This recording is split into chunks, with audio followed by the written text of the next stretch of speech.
All right, next we have Louisiana Department of Health. Ms. McGee, when you're ready to begin with the presentation. Thank you, Chairman and members. Again, I'm Julie McGee with House Fiscal. Next, we're going to review the fiscal year 26 budget for the Louisiana Department of Health as it's in House Bill 1. So the Department of Organization looks a little different this year than it has in the past. In fiscal year 25, the Office of the Surgeon General was created. The Surgeon General is a co-equal to the Secretary. He's responsible for creating health policies, and then the Secretary is responsible for implementing the Surgeon General's recommendations and overseeing fiscal matters, and then overseeing the LDH agencies. And then we have the Human Service Districts and Authorities that are local government entities that act independently from LDH and other, and from each other. The mission of LDH is to protect, promote health, and ensure access to medical, preventative, and rehabilitative services for all Louisiana citizens.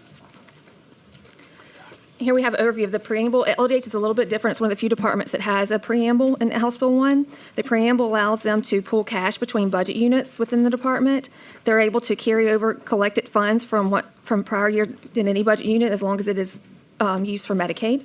And then they can transfer up to 25 positions at a time and associated funding between the agencies within the department without JLCB approval.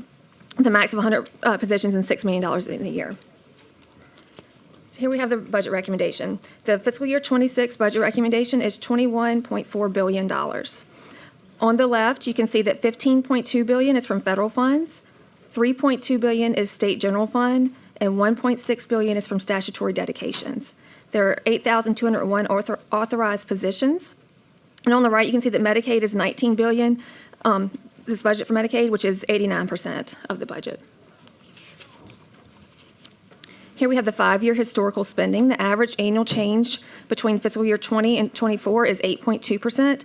The majority of the increase is due to the influx of federal funds related to the public health emergency between fiscal years 20 and 23.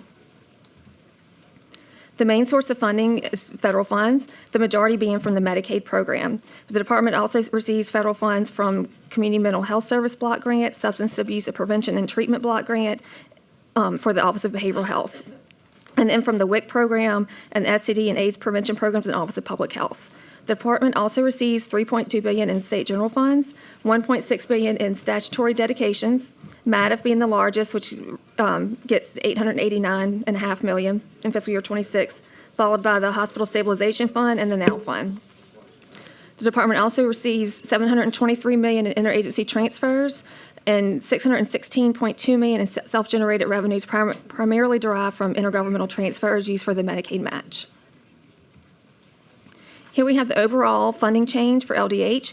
You can see the state general fund is increasing by $76 million. This is primarily due to the increases in Office of Behavioral Health for increased beds at the East Louisiana Mental Health Systems in order to remain compliant with the Cooper-Jackson settlement, and then there are increases in Medicaid. The interagency transfers are increasing by $15 million. This is mainly at agencies within the department that are utilizing federal Medicaid funding to replace state general funds. And then the fees and self-generated revenues are decreasing by $27.5 million, primarily due to the MCO adjustment in Medicaid, and we'll look at that once we get to the Medicaid section. Statutory dedications are increasing by $246 million, and then federal funds are increasing by $1.2 billion. And both of those increases are primarily to the MCO adjustment in Medicaid. Here we're looking at the budget from the State General Fund for each of the agencies. You can see out of the $3.2 billion State General Fund, Medicaid vendor payments, which are the Medicaid payments, is $2.6 billion. During this presentation, we'll provide the detailed analysis of Medicaid, the Human Service Districts and Authorities, Office of Behavioral Health, Office of Public Health, and the Office of Citizens with Developmental Disabilities. The detailed analysis of the other agencies are in the back of the presentation. We're not planning on going through those. However, if you have questions, we can review them. Here we have the total funding of all the agencies. Again, you can see that Medicaid payments is $19 billion of the $21.4 billion. And this is comparing LDH to other to the state budget. LDH receives 43% of the total state budget, 27% of state general funds. And Medicaid is 40% of the state budget and 22% of the state general fund. Other charges is 91% of the expenses within the department. We'll show a breakdown of what it is, other charges on the next slide, but it's primarily due to the medical vendor payments. So the largest expense in other charges is the medical vendor payments with almost $17.5 billion, which is payments to private providers. This includes the per member per month payments to the MCOs, the behavioral health partnerships, and the dental benefits program. You also notice $654 million goes towards Medicare premiums, $242 million for Medicare clawbacks, and $132 million towards personnel costs and operating services in the human service districts. On the right is interagency transfers. LDH transfers $163.3 million of Medicaid funds to the Office of Citizens with Developmental Disabilities, $131.5 million to OTS, and $124.6 million of Medicaid funds to the mental health units. Here we're looking at the expenditure comparison from fiscal year 25 to 26. The expenses are increasing by $1.5 billion. We'll see more details of this as we go through each agency, but this is primarily due to increases in the Medicaid program. Here we have the personnel information. As of December 30th, there was 563 vacancies within the department. On the right, we have the historical average salary. And you can see LDH has historically been on trend with the statewide average salary. And at the bottom, you can see the last 3 years, LDH's turnover has risen and is now higher than the statewide turnover. On the bottom right, you can see the top positions vacated in fiscal year 24. The residential service specialist 1 and 2 are followed by the corrections guard are the highest vacated positions. So now we're going to look at the human service districts. Human service districts and authorities are local government entities that provide community-based care and treatment for mental and emotional illnesses, substance abuse disorders, persons with developmental disabilities, and personal health. There are 10 different human service districts throughout the state, and they work independently of each other and of LDH. The budget recommendation is $232 million. 62% of the budget is state general fund, 27% is interagency transfers, mainly from the Office of Behavioral Health and Medicaid. At the bottom, you can see the expenditures, and 96% of those expenditures are other charges. This is salaries and related benefits for other charge positions at the districts and authorities, and then this is also contractual and operating cost. Here we have the spending history. From fiscal year 20 to 26, the average annual spending change was 4.6%. The total funding increase for the human service districts is $693,000. That's from compared fiscal year 25 to 26. The state general fund is increasing by $3.5 million. This is due to various statewide adjustments such as employee pay raises, increases in related benefits. There's also an increase to the Northeast Delta Human Service Authority, and this is for the inpatient facility for residential substance and use treatment for up to 15 pregnant women.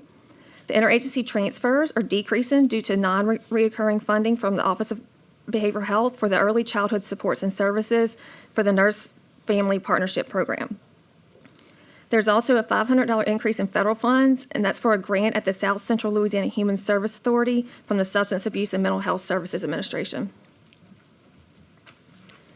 Looking at the expenditure comparison, expenditures are increasing by $2.6 million. It says mainly due to the inpatient facility for pregnant women at Northeast Delta Human Service Authority and the grant at the South Central Louisiana Human Service Authority for the substance and mental health services. Now we're going to look at Office of Behavioral Health.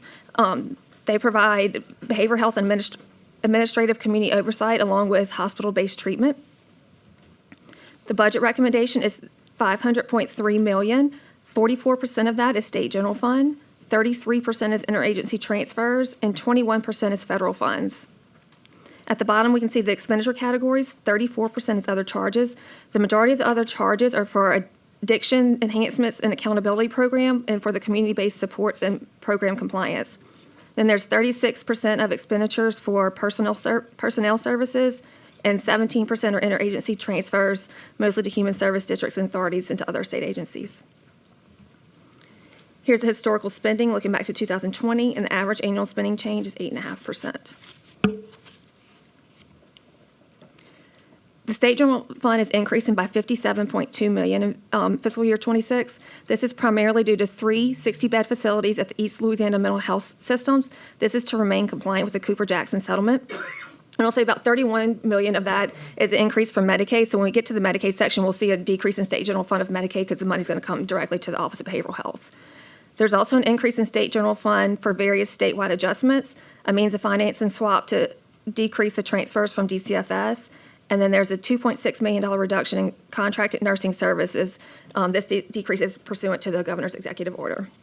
The change in interagency transfers is due to a decrease in transfers from DCFS and an increase in transfers for various statewide adjustments. And then statutory dedications are decreasing by $772,000. It's due to changes in the REC forecast.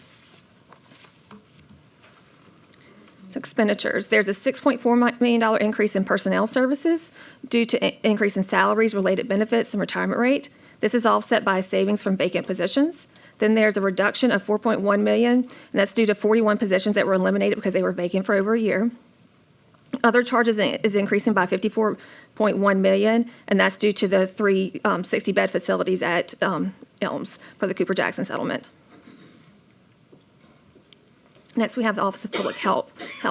The mission of this office is to protect and promote the health and wellness of all individuals and communities in Louisiana. They do this by monitoring the food,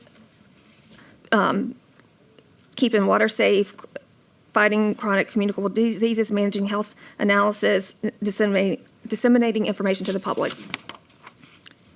The funding recommendation for fiscal year 26 for the Office of Public Health is $631.4 million. 64% of that is federal funding. At the bottom, you can see that the other charges make up about 56% of the expenses and salaries. Other compensation and related benefits make up about 23% of the expenses. The average annual spending change from fiscal year 20 to 24 is 7.3%. You can see the steep increase in 22 followed by the steep decrease. This was due to funding that was received from GOSEP for FEMA during the public health emergency. There is a $144.4 million reduction in funding from fiscal year 25 to 26. $2.3 million increase in state general fund, primarily due to a means of financing swap, replacing transfers from DCFS TANF to support the nurse family practitioner. Then in the interagency transfers, we see the decrease, and that's the decrease in TANF transfers. There is a $146.2 million decrease in federal funding. $150 million of that is a decrease from the COVID-19 grants. And then $3.6 million increase for various statewide adjustments. Now we're looking at the change in expenses from fiscal year 25 to 26. The majority of the decreases are due to federal grants related to COVID activities. There's a decrease in personnel services and an increase in interagency transfers for increase of OTS fees. There's a $833,000 increase in acquisitions and repairs for the purchase of computers, office equipment, medical supplies, and other equipment. Now we have the Office of Citizens with Developmental Disabilities. OCDD is the single point of entry into the developmental disability and oversees public and private residential services for people with developmental disabilities. They oversee waiver programs, early steps. They handle legacy costs for the privatized DD facilities, and then the agency also houses two facilities, Pinecrest Supports and Service Center in Pineville and the Central Louisiana Support and Service Center in Alexandria. Their budget recommendation is $224.6 million. 76% of that is from interagency transfers, and this comes from Medicaid, Office of Management and Finance for emergency medical services training from DEQ, and 18% of the budget is from the state general fund. You can see at the bottom, the expenditures, personnel services are 65% of the total budget, and other charges are 12% of the total budget. The average annual spending change from fiscal year 20 to 24 is 5%. This is comparing the fiscal year 25 to 26 funding. There's a $4 million increase, $2.5 million net decrease in state general fund. $4.2 million of that decrease is a means of financing swap, replacing a state general fund with Medicaid's funds. This is for positions that receive 50% Medicaid match, and this was to maximize the federal funding pursuant to the governor's executive order.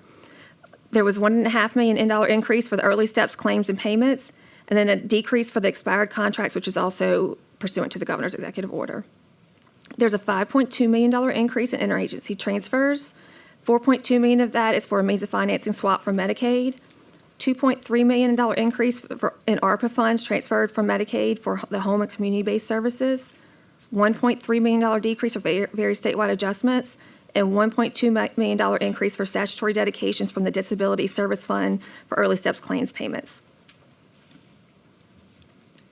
Now, looking at the expenditure comparison, again, it's a $4 million net increase, $1.4 million decrease in personnel services, $5.2 million increase in other charges due to increases in the early steps claims payment, increases in home and community-based services, and decreases in contracts that are ending. Interagency transfers are decreasing due to a decrease in ORM premiums, and acquisitions and repairs are decreasing. Medicaid. So the Medicaid budget is composed of two budget units, the Medical Vendor Administration and Medical Vendor Payments. Together, they make up the Bureau of Health Financing. The Medical Vendor Administration also houses the Medicaid staff that determines eligibility, sets rates, looks at claims, tracks the MCO contract compliance, and investigates medical fraud. The Medical Vendor Payments is a budget unit that makes payments for the services, and that's what most think of as Medicaid. So the funding recommendation for Medicaid is $19.6 billion. 75% of that comes from federal funds, and at the bottom you can see that 95% of the expenditures are other charges. This is primarily payments to the MCOs, public hospitals, Medicare premiums for dual enrolled individuals, and public-private partnership hospitals. The average annual spending change is 8.4%. The increase from fiscal year 20 to 24 is due to the influx of federal funds from the public health emergency.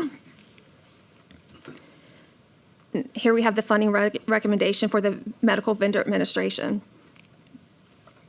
Their total recommendation is $561 million, and 77% of that is federal funds. At the bottom, you can see professional services is 44% of the expenditures, and IAT interagency transfers to other agencies within the department is 29% of the expenditures. The funding change from fiscal year 25 to 26 is $78.5 million decrease.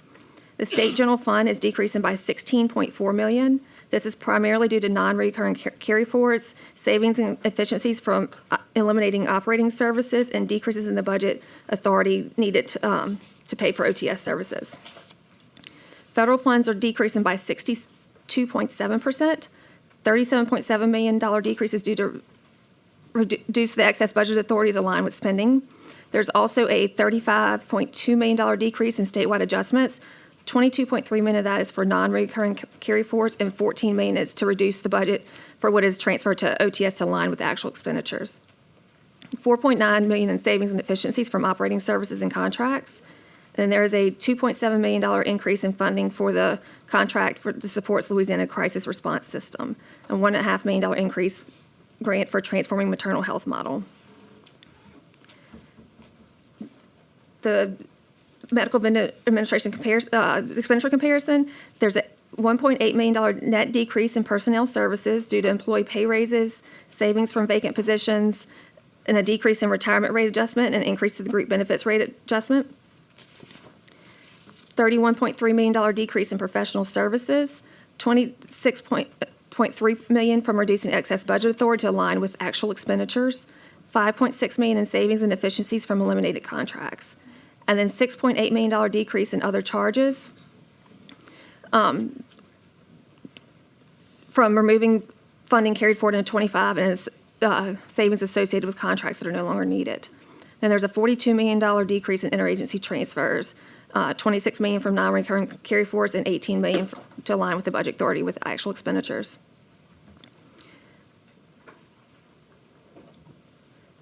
So the medical vendor payments, the recommended budget for medical vendor payments is $19 billion, about 75% from federal funds. At the bottom, we see that 98% of those expenditures are other charges. $17.5 billion of that is payments to private providers. Here we have the different sources of funding.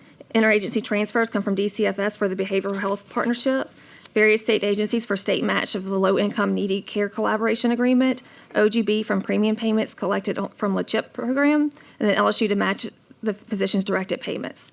Self-generated revenue comes from third-party payees and from intergovernmental transfers from non-state public hospitals.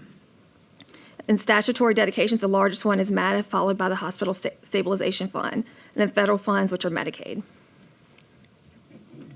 Here we can see the funding comparison from 25 to 26. The state general fund is increasing due to increase in physicians' reimbursement rates, nursing home rates, mandated changes in Medicare, means of financing swap, and the Medicare premium payments.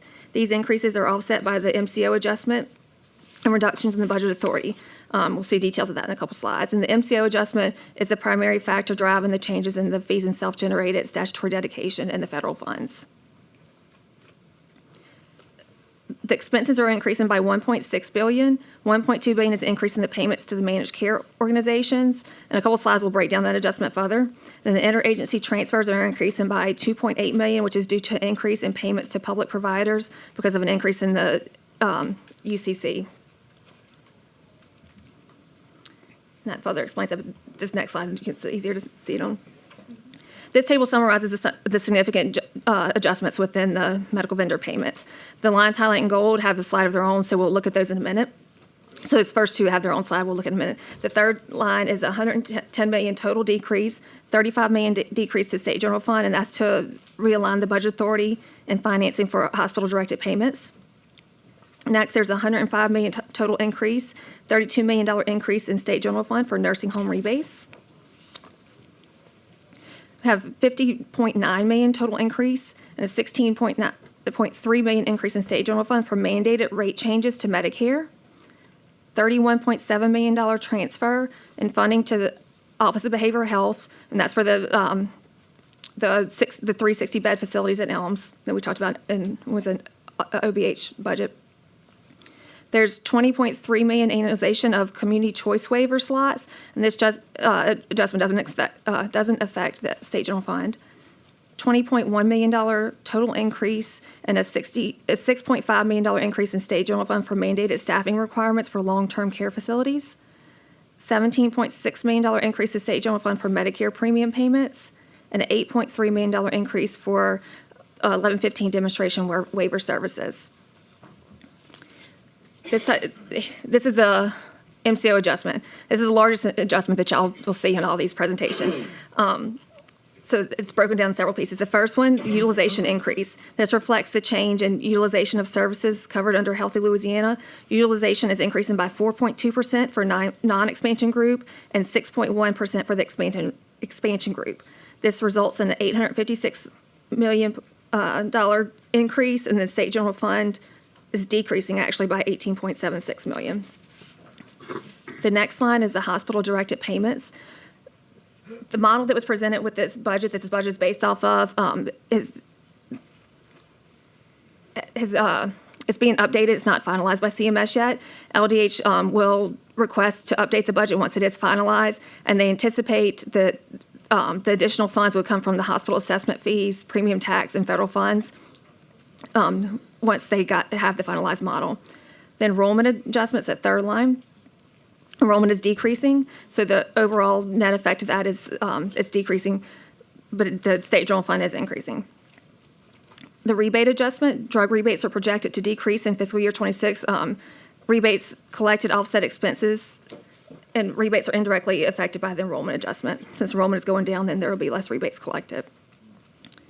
The third line is the physician's directed payments, and that's similar to the hospital directed payments where the model is waiting to be approved by CMS. Once that is approved, LDH will request an updated budget, and it's anticipated that they'll need to change the hospital assessment fees, premium taxes, and the federal funds may increase with the new model. And then the last line is the long-term acute care adjustment is decreasing. So the net effect of that is state general fund is going down by $21.4 million, but federal funds up by $1 billion for a $1.2 billion adjustment. Next is means of financing swaps. The first line, the FMAP rate, which this is the federal rate for the non-expansion group, it is going down. So the state general fund need is going up since the federal fund need is going down. Next is the Louisiana fund is expected to collect more money in fiscal year 26, so therefore it's swapped with state general fund. And then the Health Excellent Fund is expected to collect less, and the MATA Fund is expected to collect less. So the net effect of all the swaps is $30 million more in state general fund. The managed care incentive payment adjustment. The MCIP program provides MCOs additional funds above their per member per month rates for meeting target state in the contract. The enrollment and utilization changes affect the MCIP. So you can see the net adjustment to that. State general fund is going down, and then federal funds are increasing. Then increase in physicians' payments. Senate Bill 190, which became Act 306 of 2024 regular session, required LDH to develop a plan to increase the Medicaid reimbursement for certain providers to 100% of the Medicare rates. LDH plans to increase the fee schedule up to 100% of the Medicare rates over a 2-year period. You can see the increase in fiscal year 26 will get the rates up to 85% of the Medicare rate.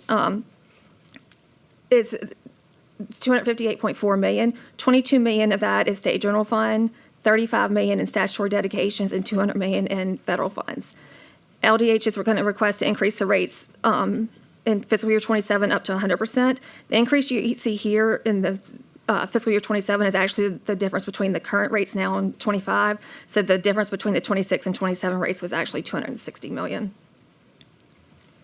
That concludes my presentation. I have Mr. Moranto and Dr. Abraham here. This is his 3rd week on this job. Thank you. No, he's been here longer than that. All right. You're welcome to make a statement or. Okay. Thank you, Mr. Chairman. Just have some brief remarks for you all this afternoon.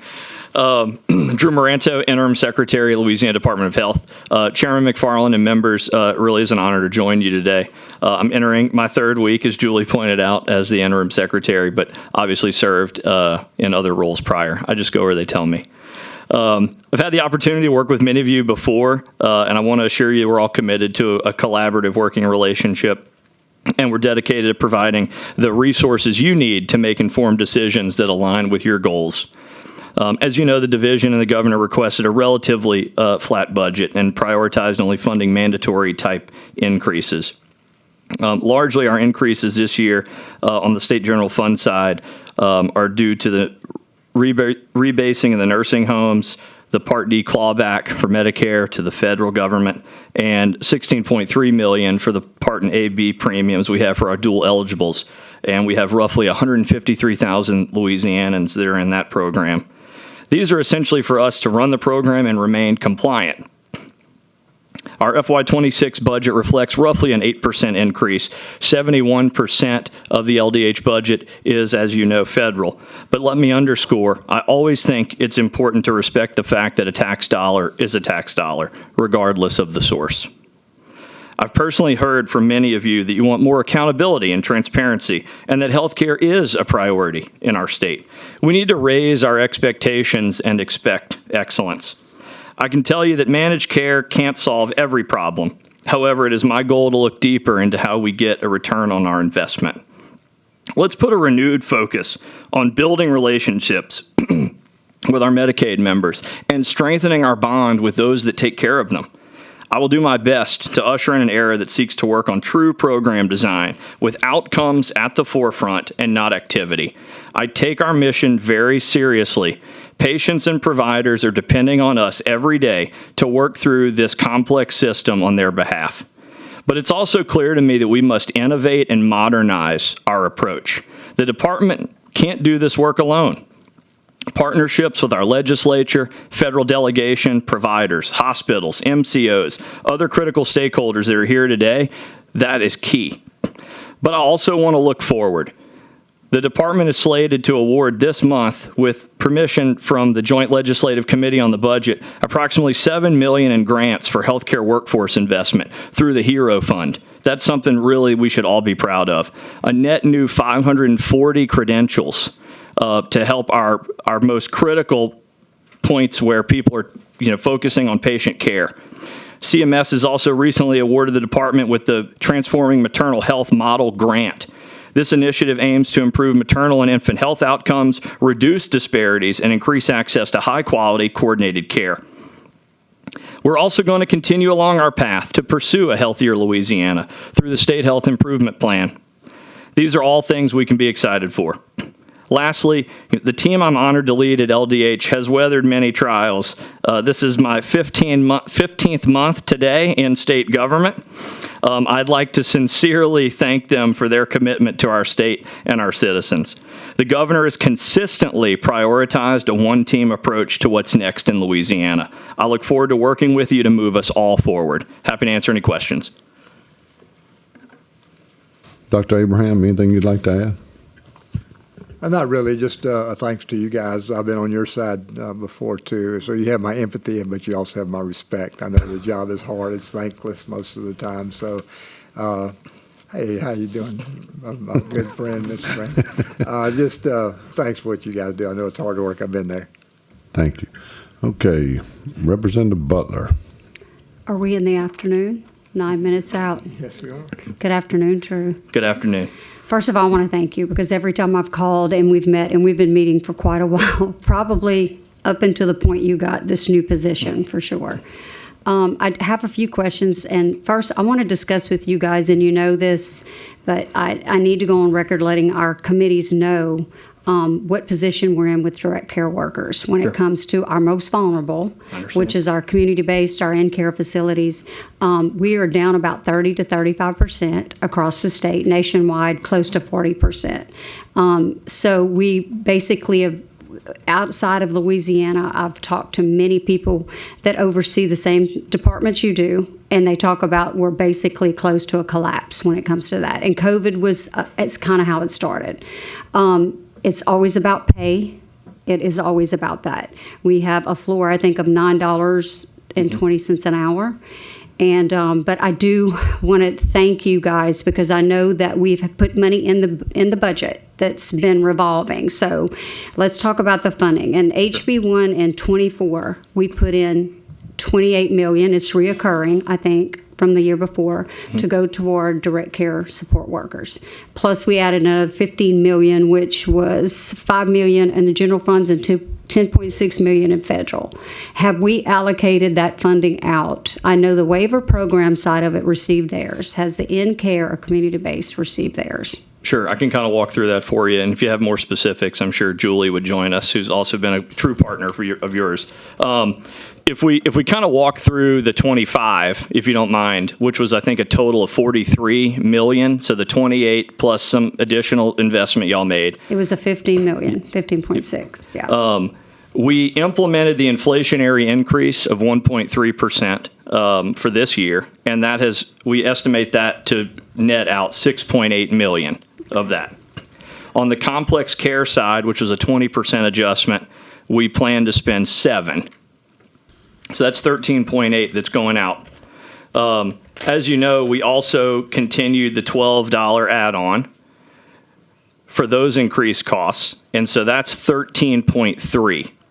So the net of what you're looking for today is roughly 15.7, which you'd probably inquire about the CMS process, and I know we'd had some conversations about the UPL, and I'm happy to comment on that. Yeah, because the upper payment limit. Right.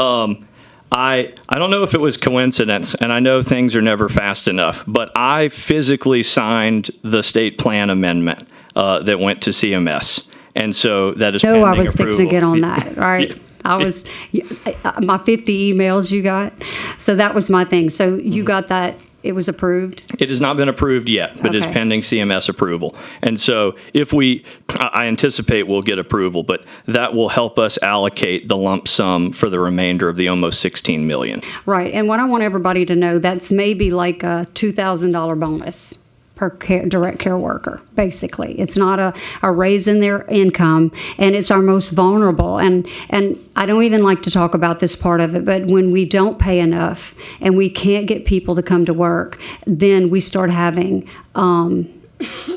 decrease of direct care workers in these community homes, in these in-care facilities. You've got usually 8 clients to a home, and you may have 2 people in there. Let me tell you something. I have a son that if I had 8 more of him in my house and I was alone, you'd have to put me in a healthcare community home somewhere.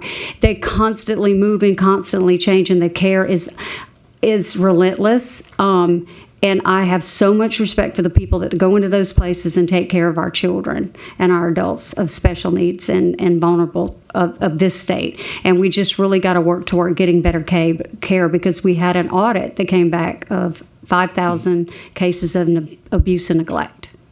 And that's not acceptable. It's not. And I'm not blaming any of you for it. I know the position we're in, but my top priority always is to get these direct care workers more pay so we can get people in those places. I made that decision, probably one of the hardest decisions I've ever made in my life, to think about where my son would be. He's an only child. I have stepchildren. That's the other children.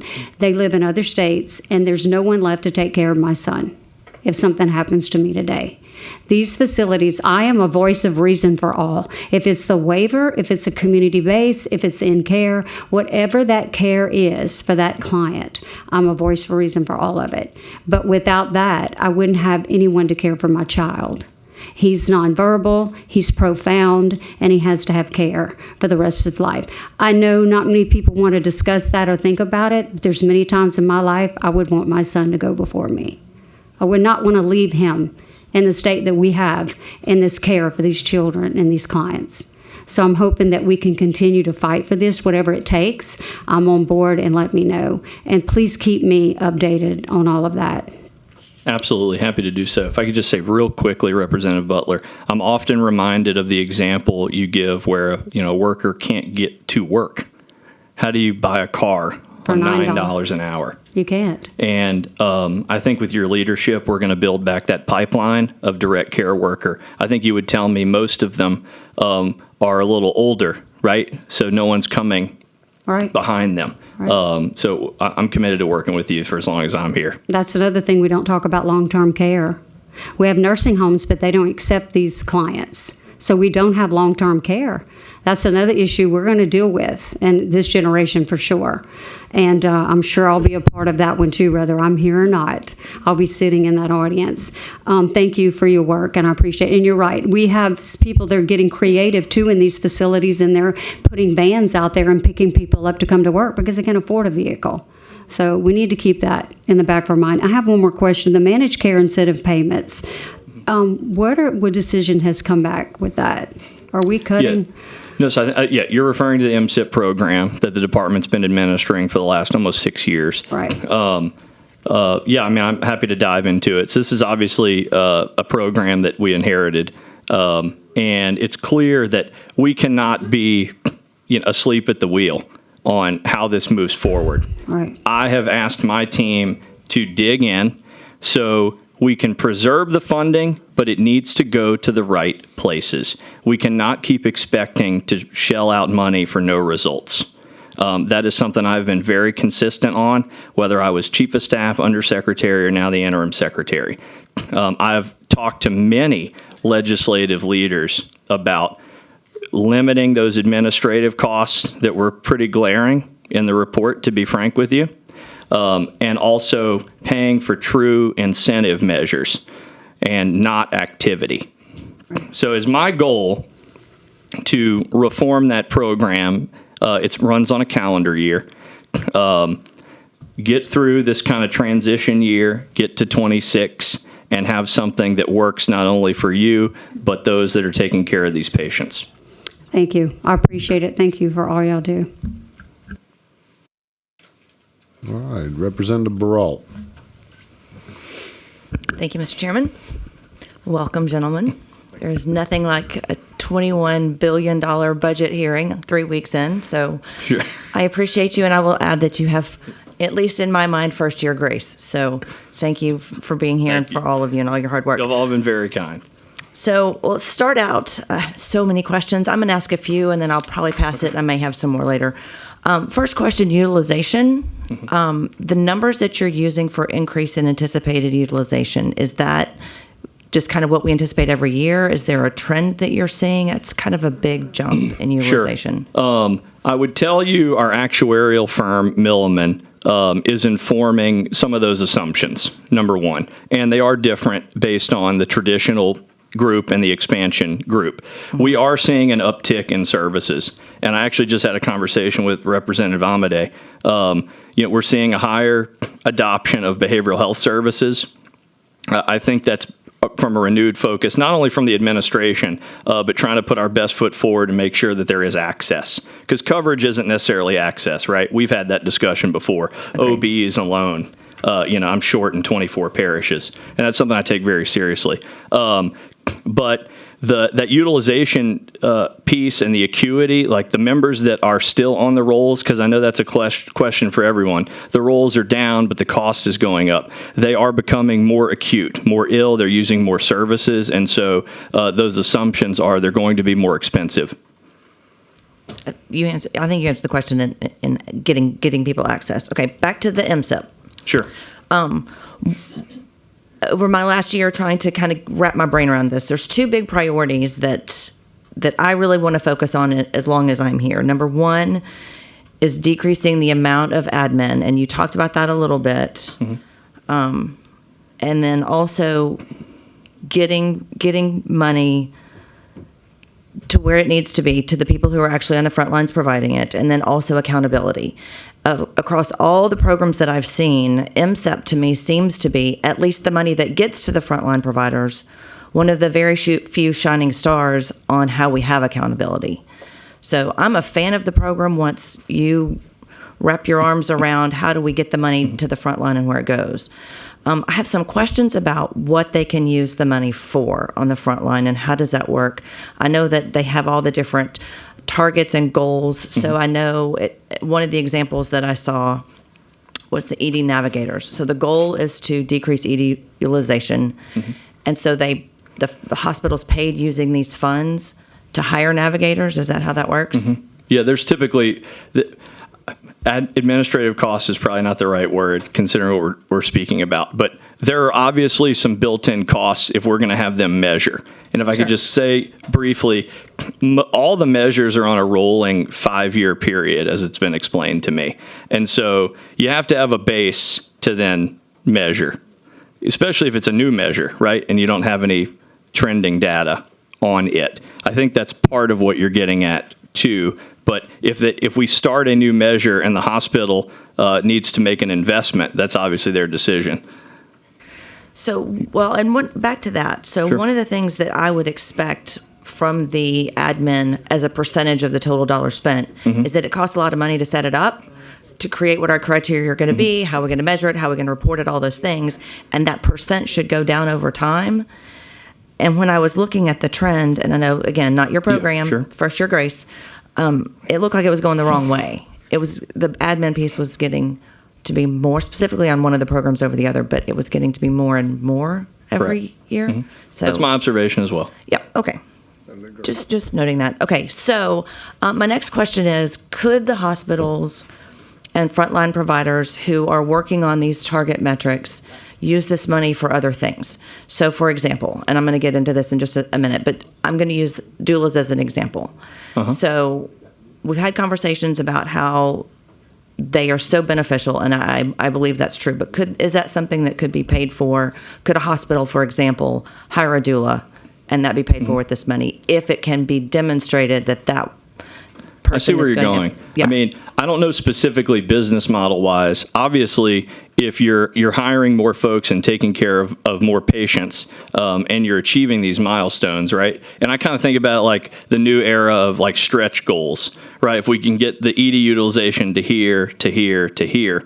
I mean, I think how they designed their continuum of care, because like maternal mortality is a measure that we're looking at actively right now. Every list of everything we need to be working on. That's And included. so I would say that that would be a creative strategy, right? To get more doulas out there and midwife, whatever program design you're thinking about, and actually improve that metric, which gets quality across the board, in Louisiana. And doing it with money that we're already spending. Correct. Excellent. Okay, one last question on MSIP, and then I'll move on. Did you want to add something? No, he's good. Okay, one more question on MSIP. The piece of it that goes to the MCOs, what are they doing, providing additional that would, Sure. for that, I think it's 5%. They truly have to manage the networks. So how the kind of pipeline is set up, our MCIP protocol basically dictates some of those standards that we expect in the program. And that's where I tend to tackle the administrative burden. The MCOs are required to follow the protocol, but then they also have to contract with the networks. So really, they have to help liaise all the work that the hospitals are doing for the managed care member, and then it's all obviously reported back to us. What had not been happening, in my opinion, was that the department wasn't truly managing what the results were and double checking that we were getting what we were paying for. So that's another on the Drew list Right. to fix. Right. Very good. Okay, moving on to how we get, so on the Title 19 claims that we're paying, how we get things on the list. And I'm going to go back to my doula example again on this one. So last year we had a bill that came before this committee to add that to the fee schedule for Medicaid, required payment for Medicaid. Mm-hmm. This committee declined to fund paying an additional, the same amount as the doctor was being paid to a doula. This committee declined to pay it. Another bill came in, this committee declined to pay it. So I'm at a committee meeting, unrelated, a couple months later, and it's announced that doulas have been added to the fee schedule. And then a press release goes out in February from LDH for the doula registry, and it says on there that you can get reimbursed up to $1,500 for private and Medicaid. So I'm just curious, since clearly that authority didn't come through this committee, how things are or are not added to the Medicaid fee schedule. And again, I know this wasn't you, you weren't in charge at the time, but Sure. No. just curious how that works. I would comment briefly on the larger point, and I think Dr. Krogan wants to jump in. They're added a number of different ways to truly answer your question. So sometimes it's a CMS mandate. This is now a mandatory service added to the fee schedule. Right. Sometimes there have been services added through Medicare where they have a track record, think about it like almost like an FDA trial. Like they've gone through a period where that is now a covered service. We're seeing some information there, and there's actually a rate tied to that service. Legislatively, and then obviously administratively. So those are the kind of buckets that I look at and how services are added. So And then I think administratively, how would that work? I mean, it's really it's a policy decision. So if we can find a way, Kim might be able to comment on this a little bit more. Over time, there have been some things that have been either pulled out of the PMPM or have been reduced so we can do a different service. I think Pete's going to talk about in lieu ofs and some of the mechanisms that the managed care organizations have to do various things and be innovative. Yep, sure. Dr. Pete Krogan, the Deputy Secretary. Drew's spot on. And for the doula coverage specifically, it is in lieu of covered service. Got it. So that's, I think we have three MCOs participating in that at the moment. So they have, that's, I think, part of the thinking around managed care is to give them some flexibility to cover different types of services. So as long as it meets certain criteria for the cover service that it's replacing, that it's in lieu of, then they can pay for that. And that's how they're covering doula services. Currently, Medicaid is not paying doula services, Not outright, only via and in lieu of. not in addition to. Okay. Correct. Well, Yes, ma'am. the person in that committee meeting misstated it then. Can I get a list of things that we are paying for that are not on the federally mandated list? Yeah, optional services and Medicaid. Yes. That'd be awesome. And Dr. Krogan, while you're there, moving on to another topic, LAHIP. I asked you about it last time. Have we made any progress on LAHIP? Great question. If I can tap in Medicaid, I think there's, I think we're seeing why there are some barriers in terms of moving forward, and a little bit of that is logistical, and a little bit of it is provider education. I think there's still more that we need to do around I it. agree. If there's anything I can do to help with that, I think it's a great program, and I agree with you. Providers have no idea. Exactly, and that's a it's getting shame out there. because this is really That's right. a great program to save the state money and benefit patients. So And providers and providers went Yes, all the ma'am. way around. And I Yep. think if they knew more about it, they would be more excited to participate and support the program for sure. It has come up several times in the last couple of days. It's definitely a top priority. Yeah. Perfect. Appreciate that. MCOs, I know we're working on new contracts.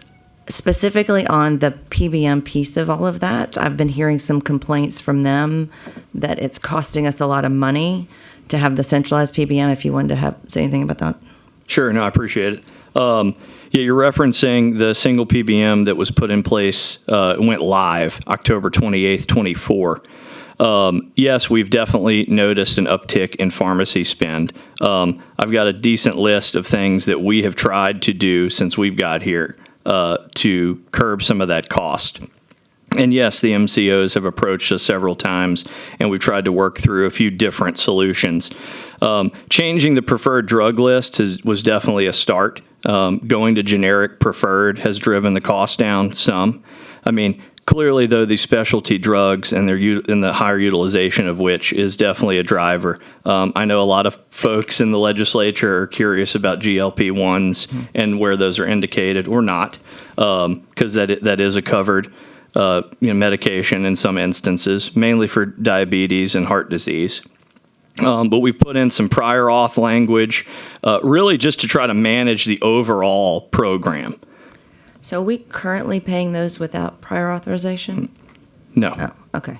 Got it for Arthur. Okay. I do. Every day. There you go. I love it. But I understand where you're coming from, and there's some ongoing conversations about what a long-term fix looks like there. Got it. Okay. I'm going to take a break. Let other people ask questions. I may have more. Thank you. Thank you, Representative Burrell. Next up, Representative Horton.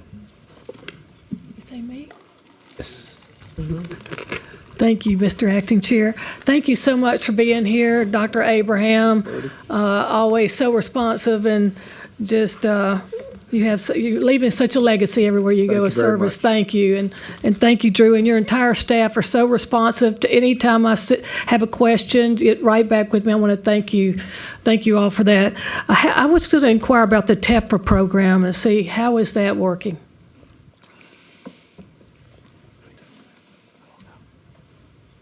Tefra, is that what you said? Representative Hort, I'm not super familiar with the program myself, but I'm sure we've got somebody here who could speak to it.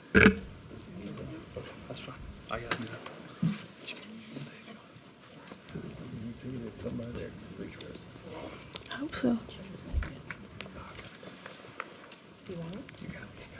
Hi, Julie Foster Hagan, Assistant Secretary, Office for Citizens with Developmental Disabilities. So we continue to enroll more and more kids in the TEFRA program.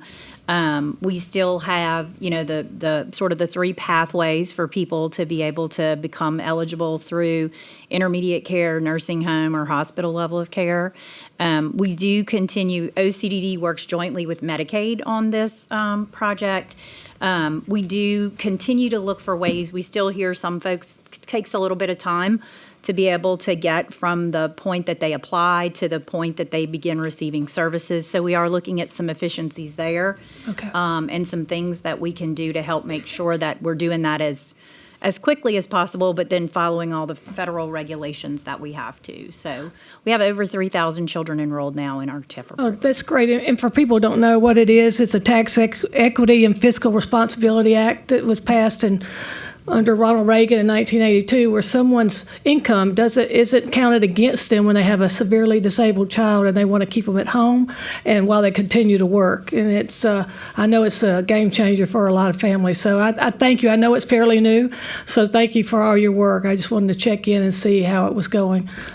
Thank you, Mr. Acting Chair. Thank you, Representative Horton. Vice Chair Hughes for a question. Thank you, Mr. Acting Chairman. First of all, Mr. Surgeon General, let me thank you for your service, and I echo the comments of my friend and my colleague from Bossier.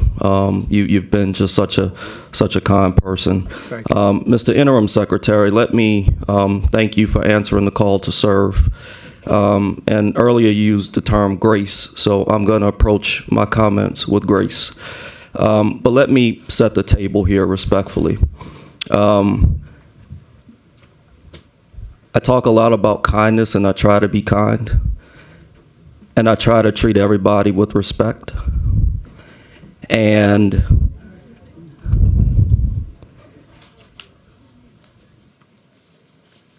I'm not only the vice chairman of this committee. Contrary to popular opinion, I'm still the vice chair, and I'm a senior member of the Committee on Health and Welfare. I treat people with respect, and I fully expect to be respected as an elected member of this body.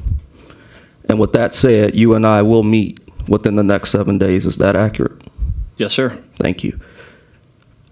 I will reserve the bulk of my questions for that face-to-face meeting, but there are a couple things that I do want to get on the record. You talked about collaboration, and with collaboration, we must have communication. And obviously, there's a lot of articles flying through our local media. There was one in the headlines today. There was one last week. The latest one talks about $86 million in cuts. It's imperative moving forward that the communication is proactive because we're getting a lot of anxious questions from our constituents. So can you clarify for me what potential cuts or what cuts are coming down the pipe? Yep, totally understand where you're coming from. We are kind of wrapping our hands around it as well, but Pete's going to give us an update for everybody right now. Yes, sir. So obviously a very important topic, and I just have to start with thanking our staff for their hard work since we got the emails on March 24th, really trying to unpack these grants and what they mean for our department. So just some, in terms of what we know now, that there are 8 grants that were eliminated. They came from 3 different federal agencies, the EPA, the CDC, and SAMHSA primarily. Some of these grants all the grants were temporary. We knew that some were expiring as early as September of this year. Some went into 2027. Obviously, with 8 grants across 2 different agencies, there's a lot of complexity in terms of figuring out their role, and that's for a couple reasons. One is that in the Office of Behavioral Health in particular, we generally have fewer larger projects that tend to, we call it braid, different funding streams. So these grants did play a role in some of these projects, but they're not often the primary funding source for some of those projects, versus in the Office of Public Health, where some of the EPA and CDC grants came through. Those tend to be more one-off contracts. So as of now, 86, we've been trying to get you the best number that we could. What we are waiting on is final invoices from the contractors. So we notified them that no work can be done after the termination of the grant, but they are entitled per the federal guidelines to get reimbursed for the work done up to that point. So we're asking them within the time frame of the grant to submit those final invoices so that we can then submit those to the feds and make sure that's paid. So that doesn't create a state obligation for those funds, but it does take some time to get those numbers in. So that's where that 86 million number came from. That's our sort of top estimate. We do expect that to come down as we get more information. And do we have a timeline on when we'll have information? Yes, sir. I think within the next 2 weeks, by the end of the month, we should have a clear sense of those numbers. All right. And again, the flow of information is important because as we try to build a budget, we need to have accurate information. And I am going to make a formal request, to my friend and Chairman McFarland and Chairman Miller, that we do some joint appropriations, health and welfare hearings moving forward, because these issues are just so deeply complex that we need to unpack them a bit. Medicaid, yes, a lot of anxiety there. Do we expect any cuts to Medicaid moving forward? I mean, currently we are operating the program as it is intended. I think I would be getting ahead of any federal changes by making a formal comment on that. I don't know where they have a lot of mechanisms at their disposal to change the program. But it's my mission that as long as we have the program as it is, I will carry it out that way. Okay, let me shift now because I'll delve deeper into some of these questions when you and I meet within the next 7 days. Earlier it was mentioned that 3 hospitals, I think behavioral health entities, will be opening. I thought it was supposed to be 4. Can you clarify why is it 3 now instead of 4? First of all, tell me where those 3 locations are, and then why is it not 4? Are you talking about the 648B beds? Yes. Okay. Nick, are you here? Talk about the contracts there, the 3 locations in Faraday and all that? Sure. Okay. You want me to jump in with the... That's fine. Yeah. Nick Gosh is an executive counsel, Department of Health. Representative Hughes, you're right. There are currently 2 hospitals that are open. One is in Faraday. The second is in Bastrop. Okay. The third hospital will be coming online around June, around Bunkie. The fourth hospital will be coming online next fiscal year, later in the summer. I understand that a building was purchased, applications are being filed, so there will actually be 4 648B3 hospitals open and operating in the state of Louisiana by the end of this calendar year. Why is Baton Rouge coming on last? And do we have a guarantee when we say next fiscal year? That certainly gives me, some pause and some uncertainty. Do we have a guarantee that the Baton Rouge Hospital will be coming online? Or is it we anticipate it coming online, but it may not come online? Yeah, no, I think it's going to come online. I think that is a guarantee. My understanding is the building was purchased within the last 2 weeks, and that the folks who are going to be opening that hospital are doing what they need to do at this point to become licensed and to get it staffed up so it will be operational. And I do understand that, my understanding is that Senator Henry is President committed Henry. to providing that funding. I'm not sure how it's going to work. I haven't been involved in those conversations, but I do know that there will be 4 hospitals, not 3. Okay. I'd like to get more clarity, so if you can provide me something in writing regarding those institutions.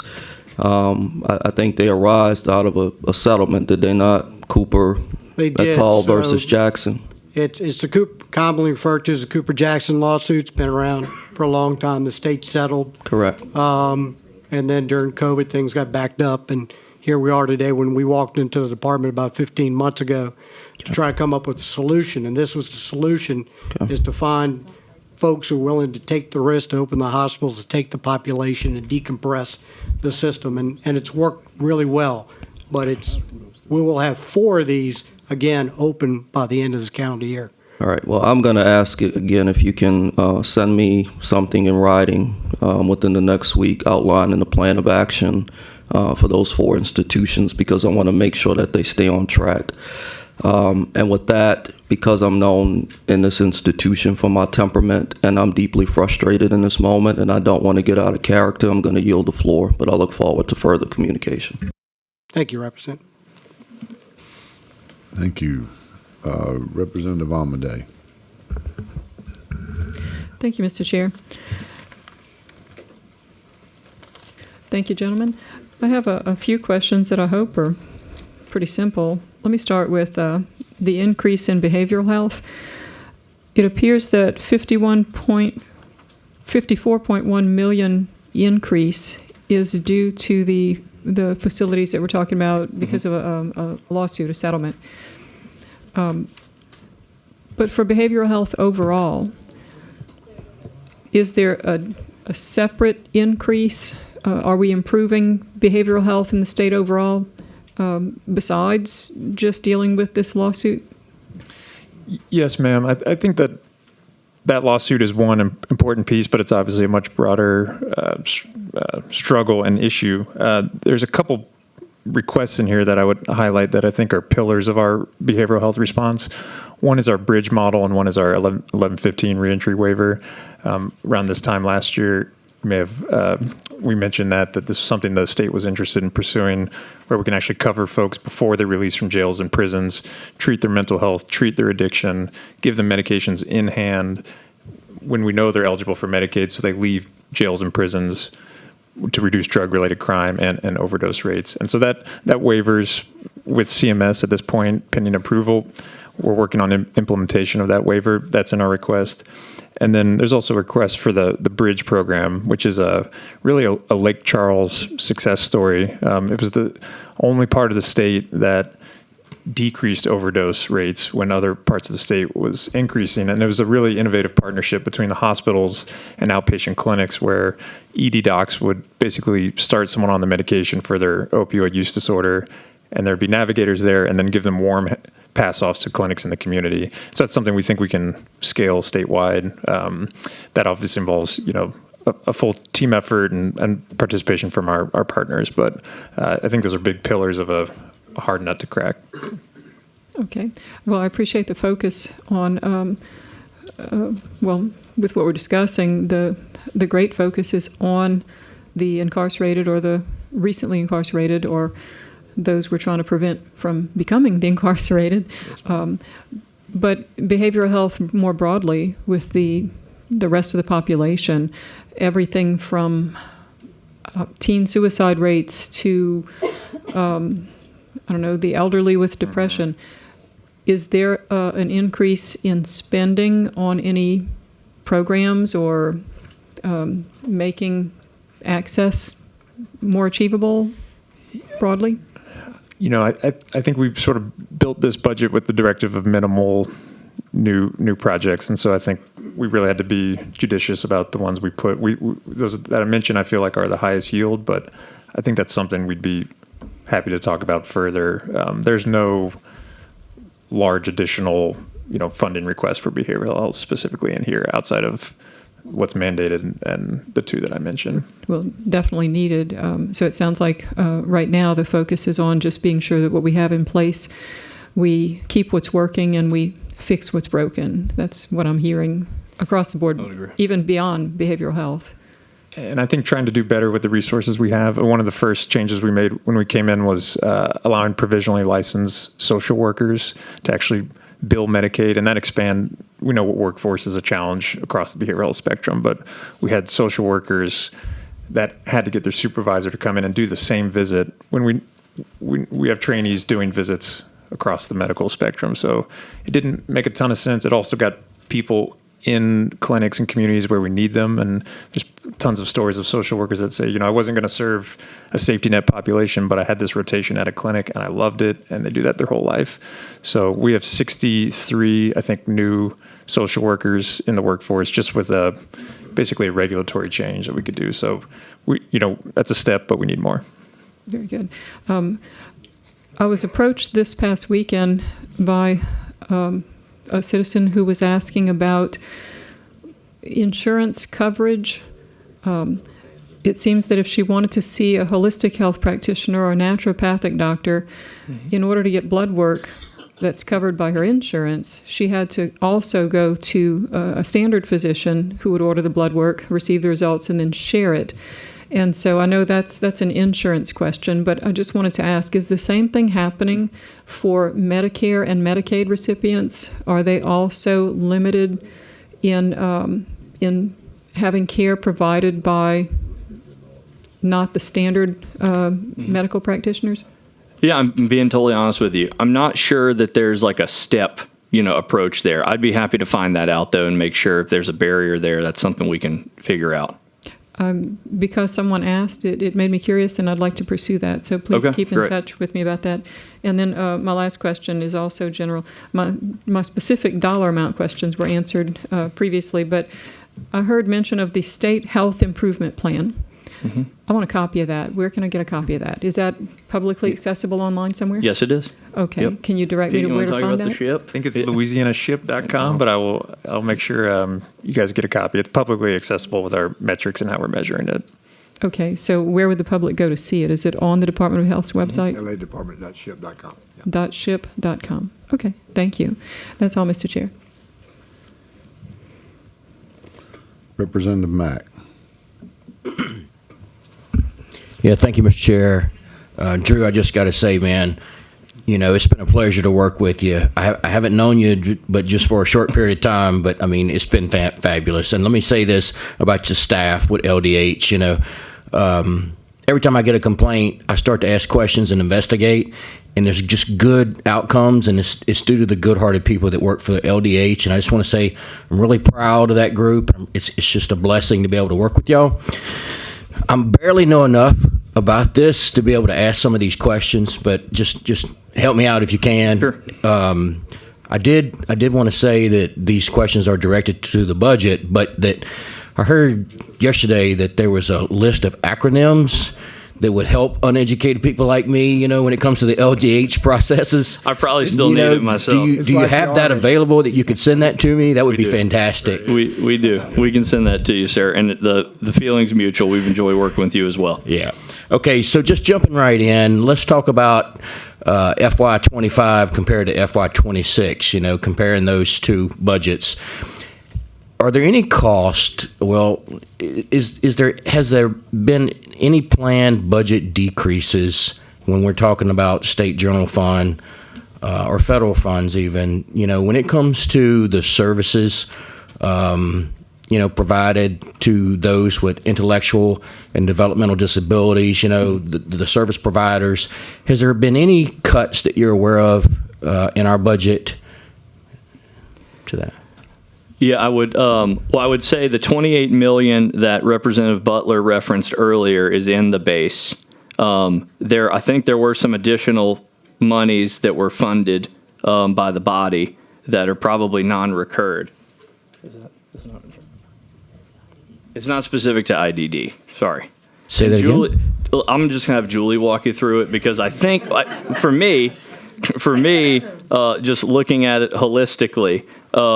We're getting a lot of questions, and I hope you don't mind if I take the time real quick. We're getting a lot of questions about, you know, it's a base, so, you know, things were not recurred, and they're being viewed as cuts in other areas, so I want her to set the record straight, if that's all right. Thank you. Sure.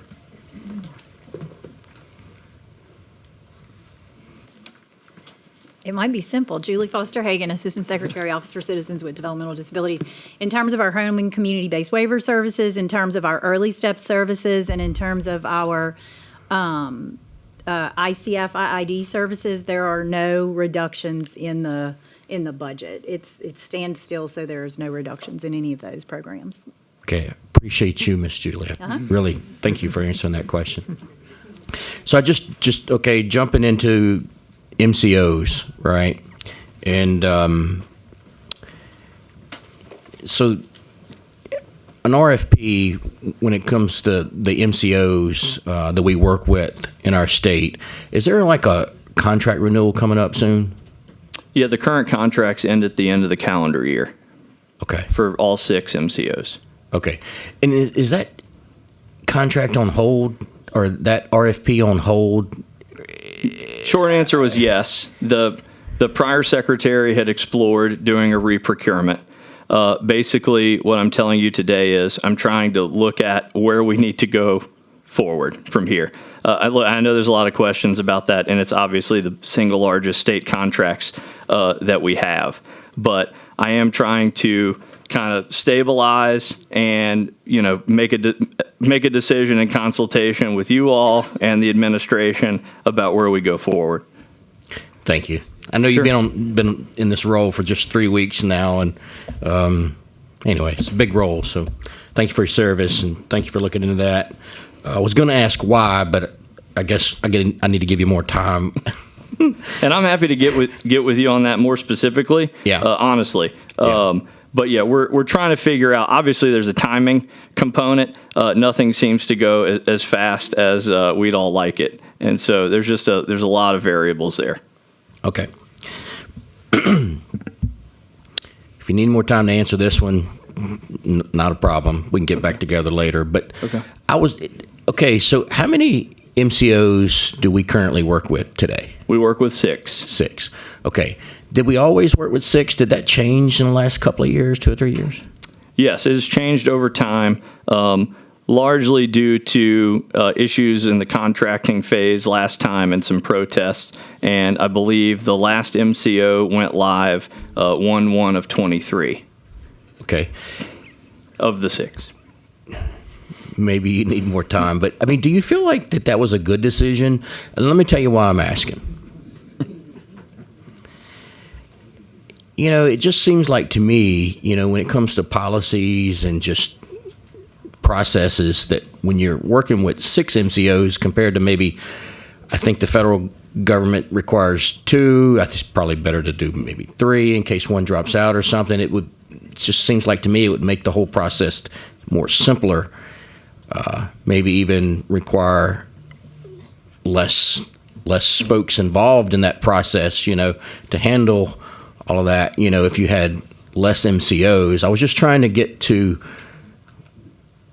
where are we going with the new contract? Have you had time to think about it? Do you need more time? Yeah, I mean, I would need more time. I would say it's probably not for me to say, was that a good decision then, dealing with a totally different set of circumstances and really a different environment.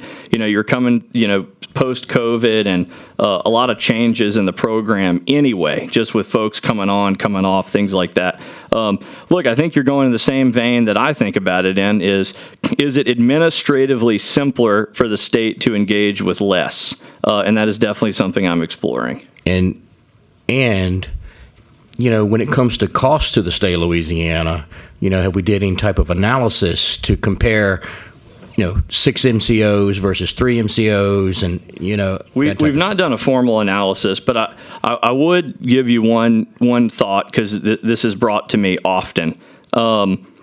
Regardless of the number of MCOs, we still have to stand up quite a large apparatus, whether you have one Medicaid member or 1.6 million. Sure, there are always efficiencies in any process, and I'm pretty intent on finding out where we can save some dollars there.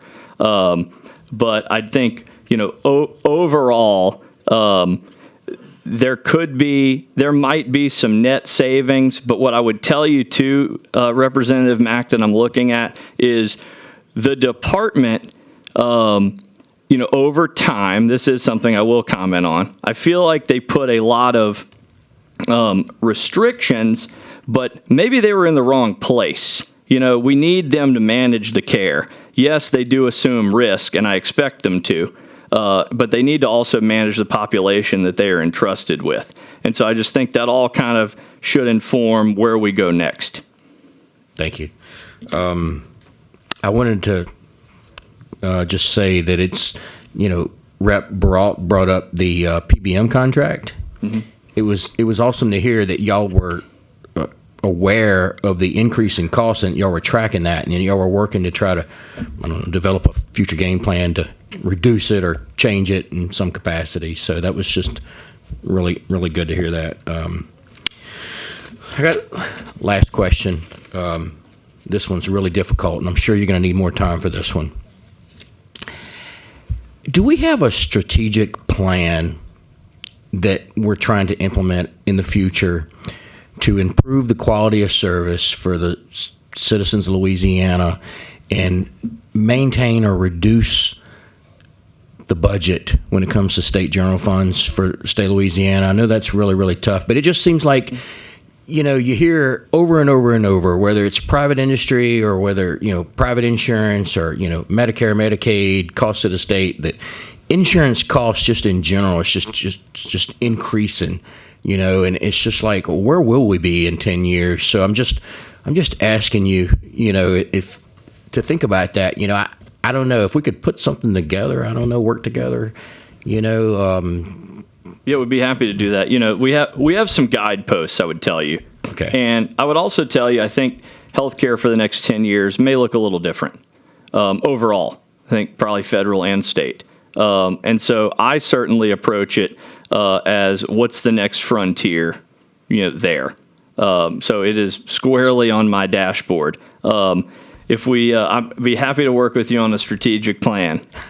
I don't have one. I just was, Well, you might. Thinking, I don't know. You might it's have been one so over awesome there. to work with y'all so far. I thought maybe we could add it to the list.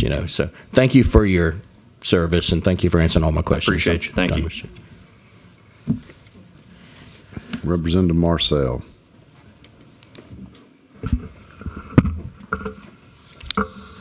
Good afternoon. Is it evening? Good afternoon. Thank you all for being here. I just have a few questions. First of all, it's a lot to digest. Your budget is huge. But I do have some questions as it relates to behavioral health. And I think you touched on it about the 4 hospitals that you all have. Yeah, and the one in Baton Rouge. And so when was the decision made to which one would come out and how that would lay out? Well, the decision was made to use that approach to reduce the wait list at Elms probably midway through 2024.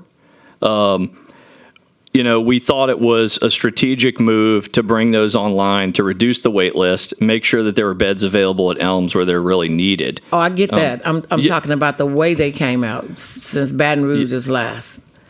That's the part I'm talking about. Yeah. When was the decision made? Yeah, and Bastrop and Faraday were more, I think, able to stand up the facility that was needed more quickly.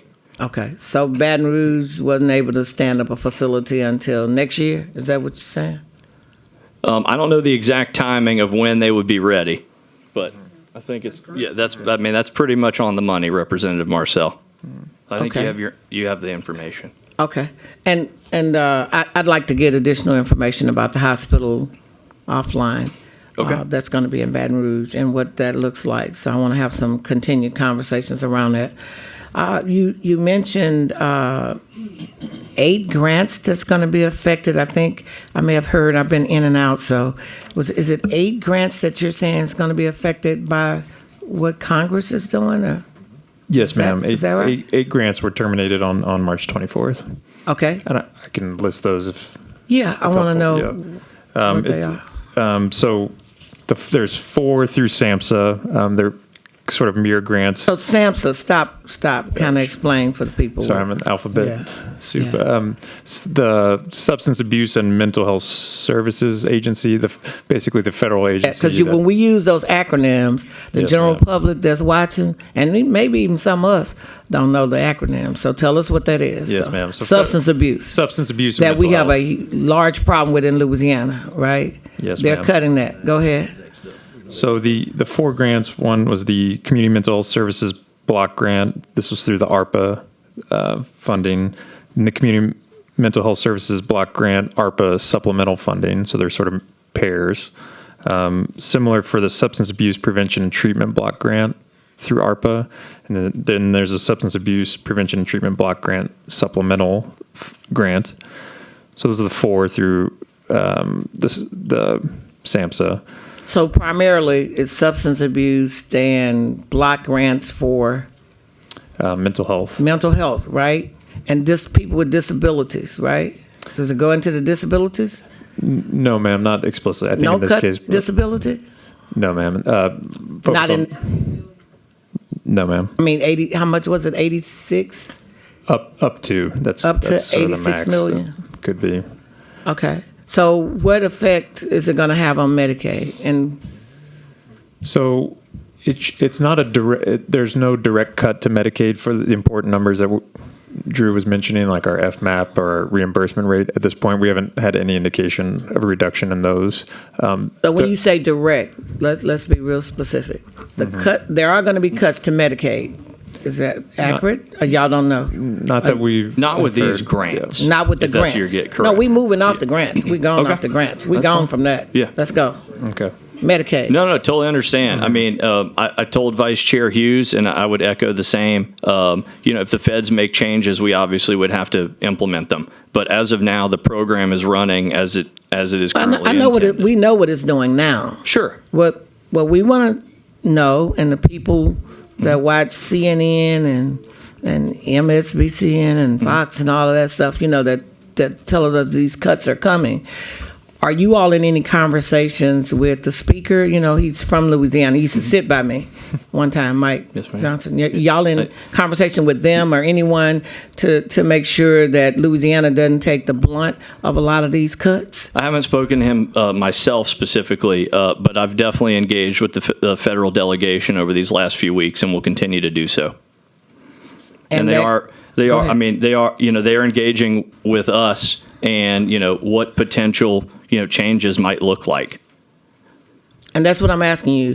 What are those potential changes? Well, I What- mean, I they're think not- that I totally understand what you're asking me. If they implement an FMAP change or something like that, that's obviously going to change how we administer to the expansion group. Period.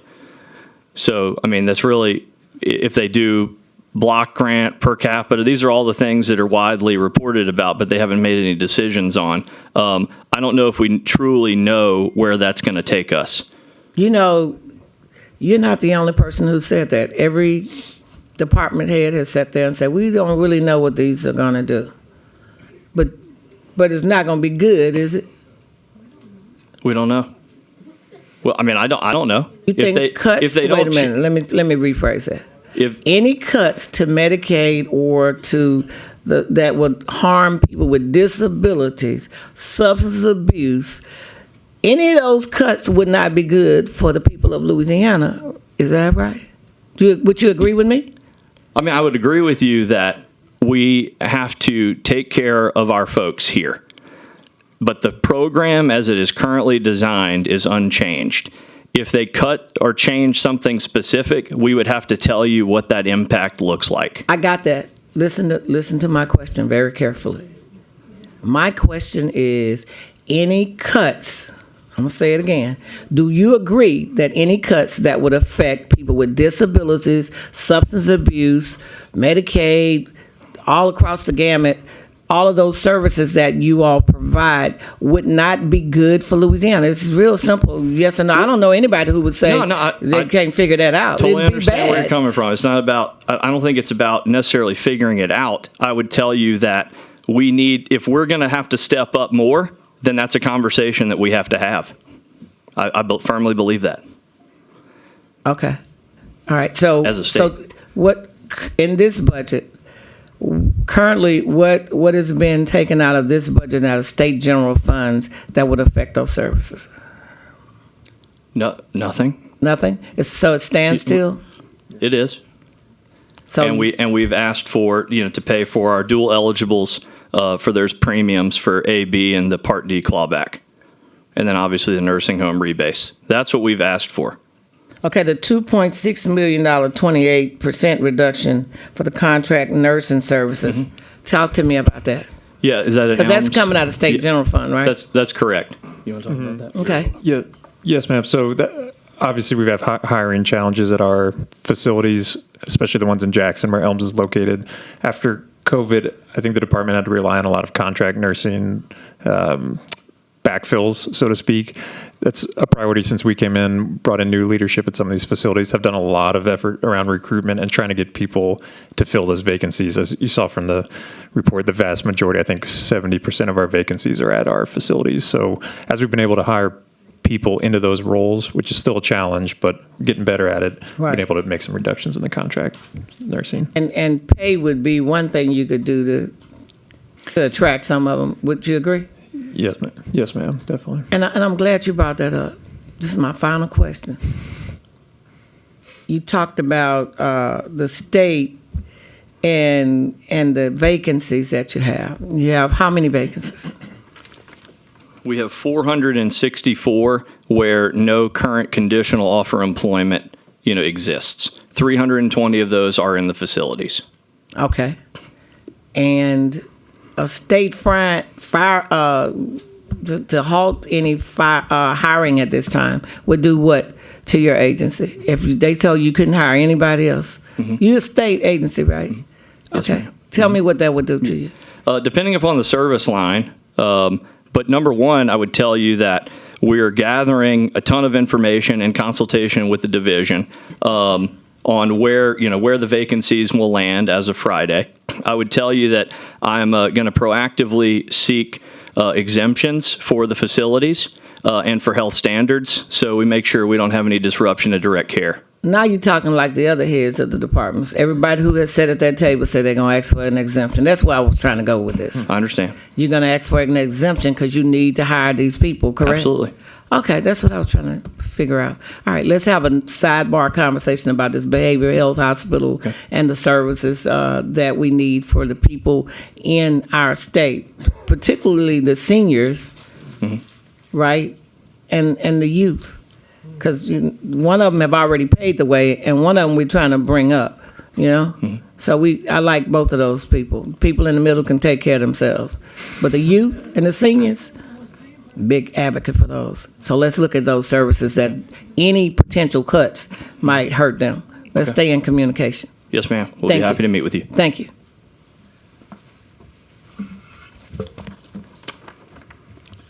All right.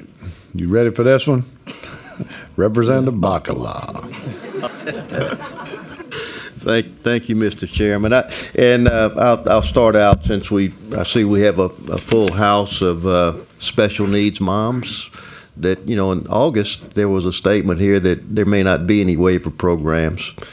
And I think it kind of shook a lot of people up, and some of us here said, calm down, we're going to make all this work. We made it work, okay? Y'all, as y'all heard said, there's not been a single cut to any of that. And those August hearings were very informative, and kind of sets the track for how we analyze this budget. We know that EOB was not at all accurate, even though we tend to build budgets off of EOB, existing operating budget, what your authority is. Let's go back. I'm gonna cover some territory that was talked about by Representative Baralt, the MSIP. Recent audit. First of all, we spent $2.4 billion over the last 5 years. I think the audit said MCOs got paid 5% extra per enrollee. Examples of how that money was used: $437 million was reimbursement for filling out reports. $1.1 billion was diverted away from paying hospitals. $71.8 million was paid to the MCOs to operate the program, but the legislative auditor found out they weren't operating it. A hospital system was operating it. So in our great wisdom last year, we took that program with all those monies going to the wrong places, and we doubled what we paid for it. We grew from about $400 million to about $800 million. I don't know that it's wise to grow a program that has so many troubles and so little of the money actually going where it was intended. And to my great surprise, not only did we do that, we're planning to do it again this year. To the tune of how much? $690 million. More. Above the 800. Not above the 800. Above, that's what I'm asking, above the 800. The program for this year is based on the 5% of the capitation payment, so it should be 690, sir. I didn't see the number going down. Thank you. Are we going to clean it up? Are we going to put the money toward incentives, or just make the administrative cost continue to eat up all the money that was intended to actually accomplish something? We're going to clean it up, 100%. Okay. Right now, we spend about $2.8 billion on outside MCOs. It's supposed to be an insurance program for the needy, right? I mean, we're supposed to provide health care services to the needy, and we kind of do this thing in a screwy way. We pay way below the market value for a service. I can tell you, my personal physician has a note on the window that says we do not serve Medicaid. Right? Because we pay so low. I think we're like 65% of Medicare or something like that. We're outrageously low. So we select just this small group of all these people who are losing money, which is primarily the hospitals. And we say, you know what, we're going to pay you 65% on the dollar on the front end, but then on the back end, we're going to add $2.8 billion to your payments in a number of ways: uncompensated care, UPL, disproportionate share, and there's a formula for that. And I think right now we do DRGs, and the MCOs will even tell you the whole model is screwed up, that we overpay a lot through the DRG model. As an example, if someone goes in with 2 conditions, we're paying them full price for 2 conditions because that's what the DRG model is, even though the treatment may overlap. So they don't need anesthesia twice if they're having 2 conditions operated on at the same time. That's a bad example. I'm just giving you something. I get it. When do we just start? Will we ever get to a place in the world where we just pay people or pay providers a fair rate for their service and get rid of all this finagling on the back end that is disproportionately unfairly distributed? Quite frankly, we've been doing this tail wag the dog game for a long time. And I say tail wag the dog because I remember when we were going through DRG and we were going through money file a patient, they would come up with a great plan. I think one of them had 37 iterations of the plan because the providers kept complaining that they didn't like it. So the plan that ended up was not the plan the state wanted. It was the one that the tail wagging the dog came up with. Why do we even need that? If we pay right on the front end, why do we need to pay extra on the back end if we pay right on the front end? So, look, I really appreciate the partnership. Since I've taken this role, you've been an incredible resource, and I'm not just saying that because I'm talking to you right now. I did give you all these questions ahead of time, by the way, so. We've had many discussions about this. I don't play gotcha. I try to make sure that we're prepared. Systemically, Representative Bacala, the fee schedule, what we're paying people on the front end, is technically limited by a factor of Medicare. That's per the feds. And if you were to increase those payments all on the front end, you would need additional state share to do so. So I do understand that it is a little out of order, but what we're trying to do with the supplemental payment, though, is really get folks closer to an average commercial rate. And because that's what we're competing against. You know, depending upon if you have traditional Medicare or Medicare Advantage, one could argue that there's some differences there, but commercial plan typically pays more. So look, I totally understand where you're coming from, but because we do managed care, that is really where the birth of the directed payment came from as we moved out of DISH and UCC, because those are way, way different than they used to be. Well, here's the fly in the ointment. So this year you said we're planning to move up and try to make it at a cost of $258 million. We're going to try to move to 85% of the Medicare rate. That's correct. Where's the corresponding reduction in supplemental payments? You would have a net reduction in physician overall. In the physician FMP, which is a whole nother situation because we're transitioning it to a directed payment. But you're also talking about paying hospitals 85%.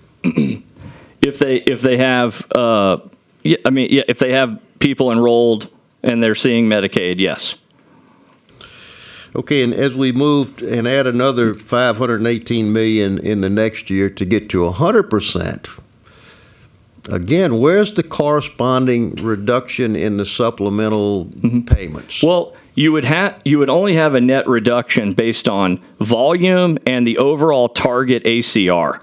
So the state-directed payment that we inherited was based on a tiered system. And frankly, I don't think it benefited anybody. It was creating a disadvantage for several groups. The hospital-directed payment and payment reform that I've inherited, frankly, seeks to drive a fairer model for the hospitals there. So you're not moving, incredible tiers by adding services. It is based on utilization and volume. But the difference, though, is sometimes the tiers weren't getting folks that close to an average commercial rate. So you may not see an immediate corresponding adjustment there. Were any systems making more than average commercial rate when you consider all compensation? I don't know that specifically. Well, it probably worth looking at. I understand. And the tier system, we let it go through because we just couldn't. It was a department decision. I don't know that, we don't get to review your RFPs necessarily. You guys have the ability to do that 3-year contract without our consultation. But that was part of that contract, I think, the tier system. And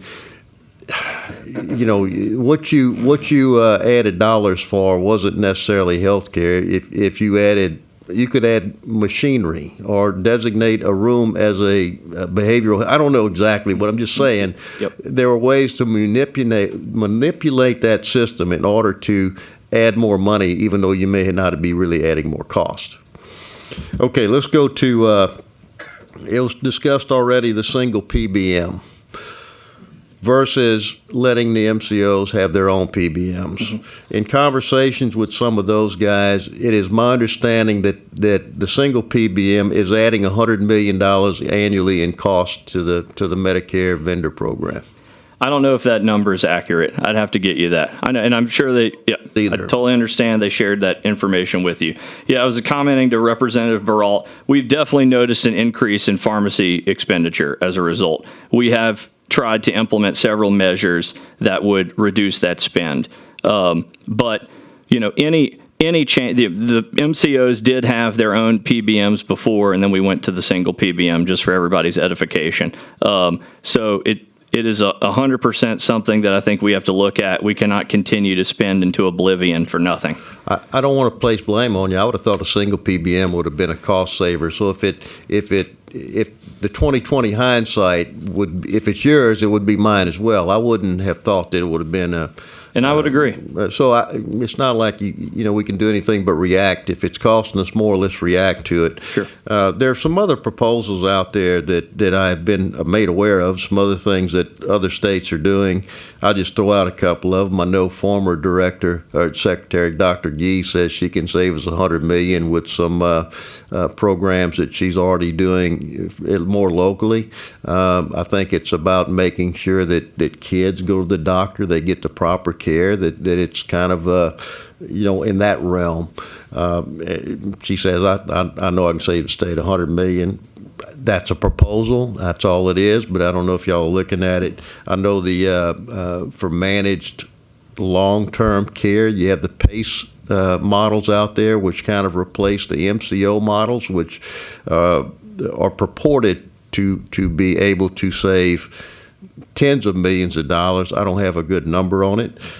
You have some states, I think even California does copay with Medicaid. If you did implement that, it would save $175 million. If you transformed our expanded Medicaid and follow the Georgia model, that I'm understanding could save $451 million. Right there, that's $746 million in potential savings without impacting. It might even improve care. But the bottom line is, and I think when we sit here, we hear one of you guys at a time. We kind of forget that we have finite dollars in this budget. That every time, for instance, I think you're asked for this year is $39 million more in state general fund than last year for medical vendor payments. And I think it's the change from 2 years ago. We're over a 2-year period. The ask is $609 million more than you got 2 years ago, a year and a half ago. I mean, we do have to realize that that's 609 that we can't spend in DCFS. We have to realize that's $600 million that could mean that we pay a half cent less in sales tax we collect. So I mean, I think we always need to put in perspective. Every time we're growing your budget at 10% a year. And that's 10% a year means that we can't do all the other priorities of the state. Another thing that you just can't help but notice, we've gone from over 2 million enrollees. I think now we're down to 1.6, 1.7 million enrollees. So you're serving 20% less people, but 20% less people are overall costing 10% more. So how can you have 20% less, but the bill is 20% more? It's like, this is worse than the price of eggs. I'm having a hard time, and I know I asked you, have you come up with a historical per member per month that we could look at? I haven't. I will get it for you. Yeah, I know you wanted a trending probably 4 or 5 years. Yeah, I mean, it seems like I think we're now, if I kind of do my math right, we're paying about, if you look at the whole picture, about $765 per enrollee per month. Now, somebody my age, that may be what it costs for that plan, but half the plan is children who probably don't cost but $300 a month to cover it with insurance because they're not expensive, and it may even be less than that. I'll give you another example. Our nursing homes. So you're asking this year for an extra $100 million for nursing homes. We just grew them by $250 million. It was $1 billion. We grew it to $1,250 million. Now you're asking it to go to $1,350 million. Have their costs gone up 35% in 2 years? Is that look? I get we have to rebase them. I understand. And I get that, but is that justified? Can they justify needing a 35% increase in pay in a 2-year period, especially considered I think we still rated 50th in the state for the quality of care? Just a comment quickly for you, sir. After an inflationary year, they look at the second part of that year. The skilled market basket is the S&P kind of reference number there. But I mean, between general and direct care costs on cost reports, that's driving the large share of it. Plus, I think we're seeing more Medicaid days just in the whole system. Medicaid days? Mm-hmm. Okay. Yeah, for residents in a bed. Look, I would ask you. First of all, you can't grow it too much because we don't allow any new nursing homes to open. We have lockdown. This is how many beds we have 10 years ago, and this is how many beds we're going to have 2 years from now. We're not going to allow any competition to come in. No new competition. We have that. You can't open a nursing home in Louisiana, making sure that the ones we have. So it can't be a great growth in population. I don't have exact numbers for you. I would comment that, obviously part of the state is getting older and may be in those homes for longer. Look, the department certainly prioritizes ways if you don't need to go into a nursing home. I think y'all have made investments in that significantly over the last few years, and that's always something that we're looking at. All right. Y'all have a program called Utilization Management, and I understand it's not utilized because once people try to sign up for utilization management, they're discouraged by the 90 questions that they have to answer in order to enroll. It just seems like somebody ought to recognize on the front end, this is stupid, okay? Nobody's going to sit here for an hour and a half and answer 90 questions. I don't know. It just seems like sometimes we just get so deeply involved that we don't. Common sense just seems to be not on. Y'all inherited all this, okay? I'm not fussing at you. No, I totally respect it. I just think you inherited it, but it's your time to clean it up. Absolutely, it is. All right. I think we're still having. We talked about the TANF, and we talk about we do. Julie has been helpful, but we're having some issues there with some of these sign-ups. I continue to hear it. I think in one particular case, I think one person is way over a year in trying to get signed up. It's just a maze, and I just think it's something we need to get cleaned up. Let's talk behavioral health. From being here and being involved in these hearings for a long, long time, behavioral health has always been an issue, but the issues change, right? Mm-hmm. So a few years ago, the biggest issue with behavioral health was fraud. And as an example, we found one vendor out there who would go around and offer tablets to any mom who would sign their kids up for their behavioral health program. Then there was a case where every diagnosis was cut and paste. You had about 3 versions of cut and paste. Okay, we're gonna use version 3 on this kid and version 2 on that kid. So you had the same diagnosis over and over again. Can't tell you how many kids had PTSD in North Louisiana where this vendor operated. And then their treatment methodology was to bring a bunch of kids, load up a bus, bring them to the bowling alley, call it treatment, and I think it might have been either treated as one-on-one treatment or small group treatment, but it was dozens of kids bowling, and the state was paying thousands of dollars to this this group. So thank you if we've cleaned that up. If we haven't, I think we have to be careful about behavioral health, making sure that we're putting people, first of all, that those who are enrolled in behavioral health have behavioral health needs, and number two, that we're not we're not letting anybody and their brother say, I'm in the behavioral health business. Yeah.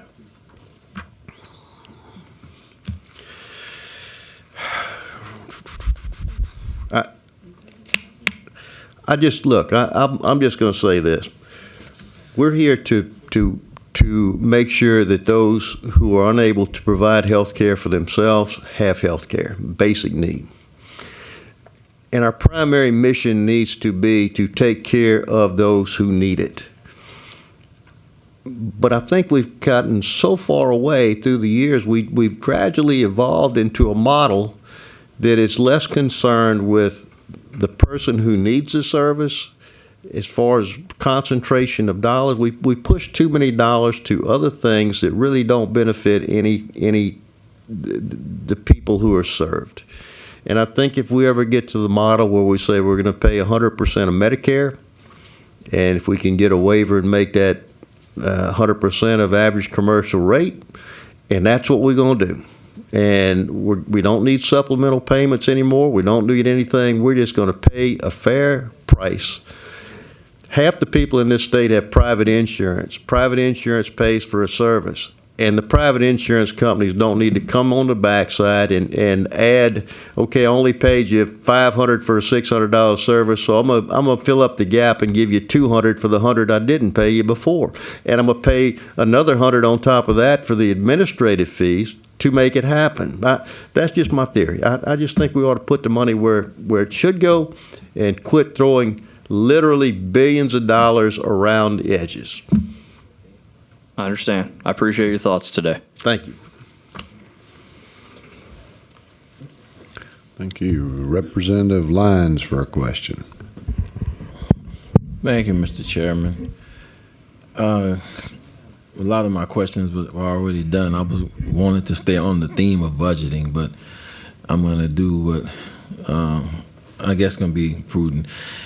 As it pertains to some of the participation with the assistance in communities to having vaccination and vaccine programs that they have throughout the areas. Now, I'm from Jefferson Parish, and for many years, we've been having a partnership with the state.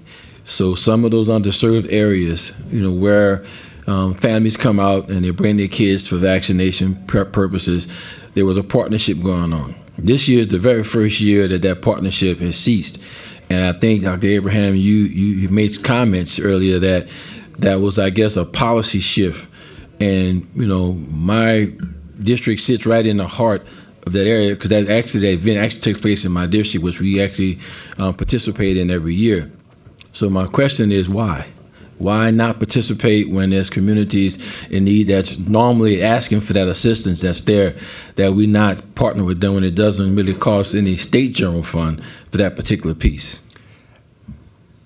The short answer, and I'll give you the long answer too, is from a physician standpoint and from a Surgeon General standpoint, is the health or the overall health of the patient, especially the child. Now, the policy that we put out has been misconstrued in many outlets, but I'll set the record straight here as far as what we want to do, where we're headed. We still have 63 public health units that provide vaccinations for our patient population. We utilize them. We want our patients to utilize them. We want our people in Louisiana to utilize our public health units. Because one, they get to talk directly to a healthcare provider. If they're questioned, and there are many some that our population has, we want the informed consent to be consensual. We want it to be transparent. We, as an LDH entity, as a public health entity, we provide vaccinations for our private providers in KidMed, and we promote those vaccinations over and over and over. With the recent measles epidemic in Texas and other states, here in Louisiana, we've had 2 deaths with whooping cough. I personally have been, very active in promotion of those childhood vaccines as far as preventive measures. But the caveat that I bring up when I'm on state media, national media, and I've been on both, is that we've got to reestablish the credibility or the confidence level in our healthcare providers. Right now, the confidence in physicians or any healthcare providers are at historically low, maybe in the upper 30%. Before COVID, that number was at least double that. So what happened? We lost that continuity of care. We lost that patient-doctor relationship. We lost that trust that the public should have in our healthcare providers statewide and frankly nationwide. The policy that I put out as Surgeon General was pretty simple. We want you to have that intimate relationship with your healthcare provider, that trust. We want your questions answered. We want informed consent that is not just rolling down the window and signing a paper that nobody talks to you about. And we want that vaccine or that healthcare program, whatever it is, to be administered by people, not that they haven't been all the time, but in some cases that don't know what that particular entity or that particular program can offer. I look at it, again, you know that I still practice medicine in the Delta. So I understand the patient population. These are my friends, but they're unfortunately financially, economically, socially under the water because they don't have the services that some of our larger, more financially stable urban areas can provide, and I hate that. To your question directly, those that need those vaccinations, if that's specifically what you ask about, they have the opportunity, they have the ability to go to their private health care provider, which if they're a Medicaid recipient, they have a doctor, they have a nurse practitioner, they have a healthcare provider that is assigned to them. They've been to, I can just about guarantee they've seen them many times, but they also have that safety net of that public health unit. When we line up cars where there are 100 cars in a row, and you roll down the window, somebody jabs you with a needle, and you don't get to ask that question, and let's say something adverse. It could just be a redness in the arm. It could be fever. It could be anything, and I could list a variety of things of potentials. But who do they call? There's got to be that trust reestablished, that communication be reestablished. And when these vaccination clinics are funded by a third-party entity, whether it be a pharmaceutical, whether it be an insurance, whether it be a private business, then I get a little concerned that bias can be interjected into the equation. And I assure you, bias in healthcare has no place. It becomes dangerous, it becomes ineffective, and I think it's certainly for general population not somewhere where we want to go as a society. We've got to get back to, as somebody alluded to it here, we have forgotten the individual patient. We've looked more at a collective than an individual. And I think that's the wrong way to go also. Healthcare is very intimate, it's very personal, and we have got to get back to what we lost pre-COVID. Not that it was the best, but it was better than it is now. Now, if a hospital or a private group or a social group wants to have a vaccination clinic, that's their business. I have no opinion. I have no right to render an opinion there. My job as Surgeon General is simply to look out for the health care, the total health care for the population of Louisiana. And that's what we're trying to do. Well, and I appreciate, you give me both versions of your answer. However, this program existed before COVID, and I don't know how you view it, but the characterization that there's cars lined up and people just stick a piece of paper out and give a shot is not what we're talking about. That doesn't exist in Jefferson Parish. That doesn't exist at all like that. It's a facility that's there, a farm and health unit that's there, and it's performed with doctors, and those conversations you speak about so admirably, they happen. They take place. And the local authorities there, co-sponsor, co-put on this event because that's what's needed in the event in that community. And it's been there for years, based upon the need of the population that's there. And I would say that, through the health agency there, they have, the right to make that decision and do so. So, and I know, how you characterize it, that may be in some areas. It could be like that. But in my parish and in my district, in that area, it's not like that. So, and my ask is that when these communities make those requests to you all, I don't want a generic policy over the front of it to say that this is what we see and we believe. And factuality, there's no one there from LDH that's been in Jefferson to say that that's a problem there. I've spoken to the department.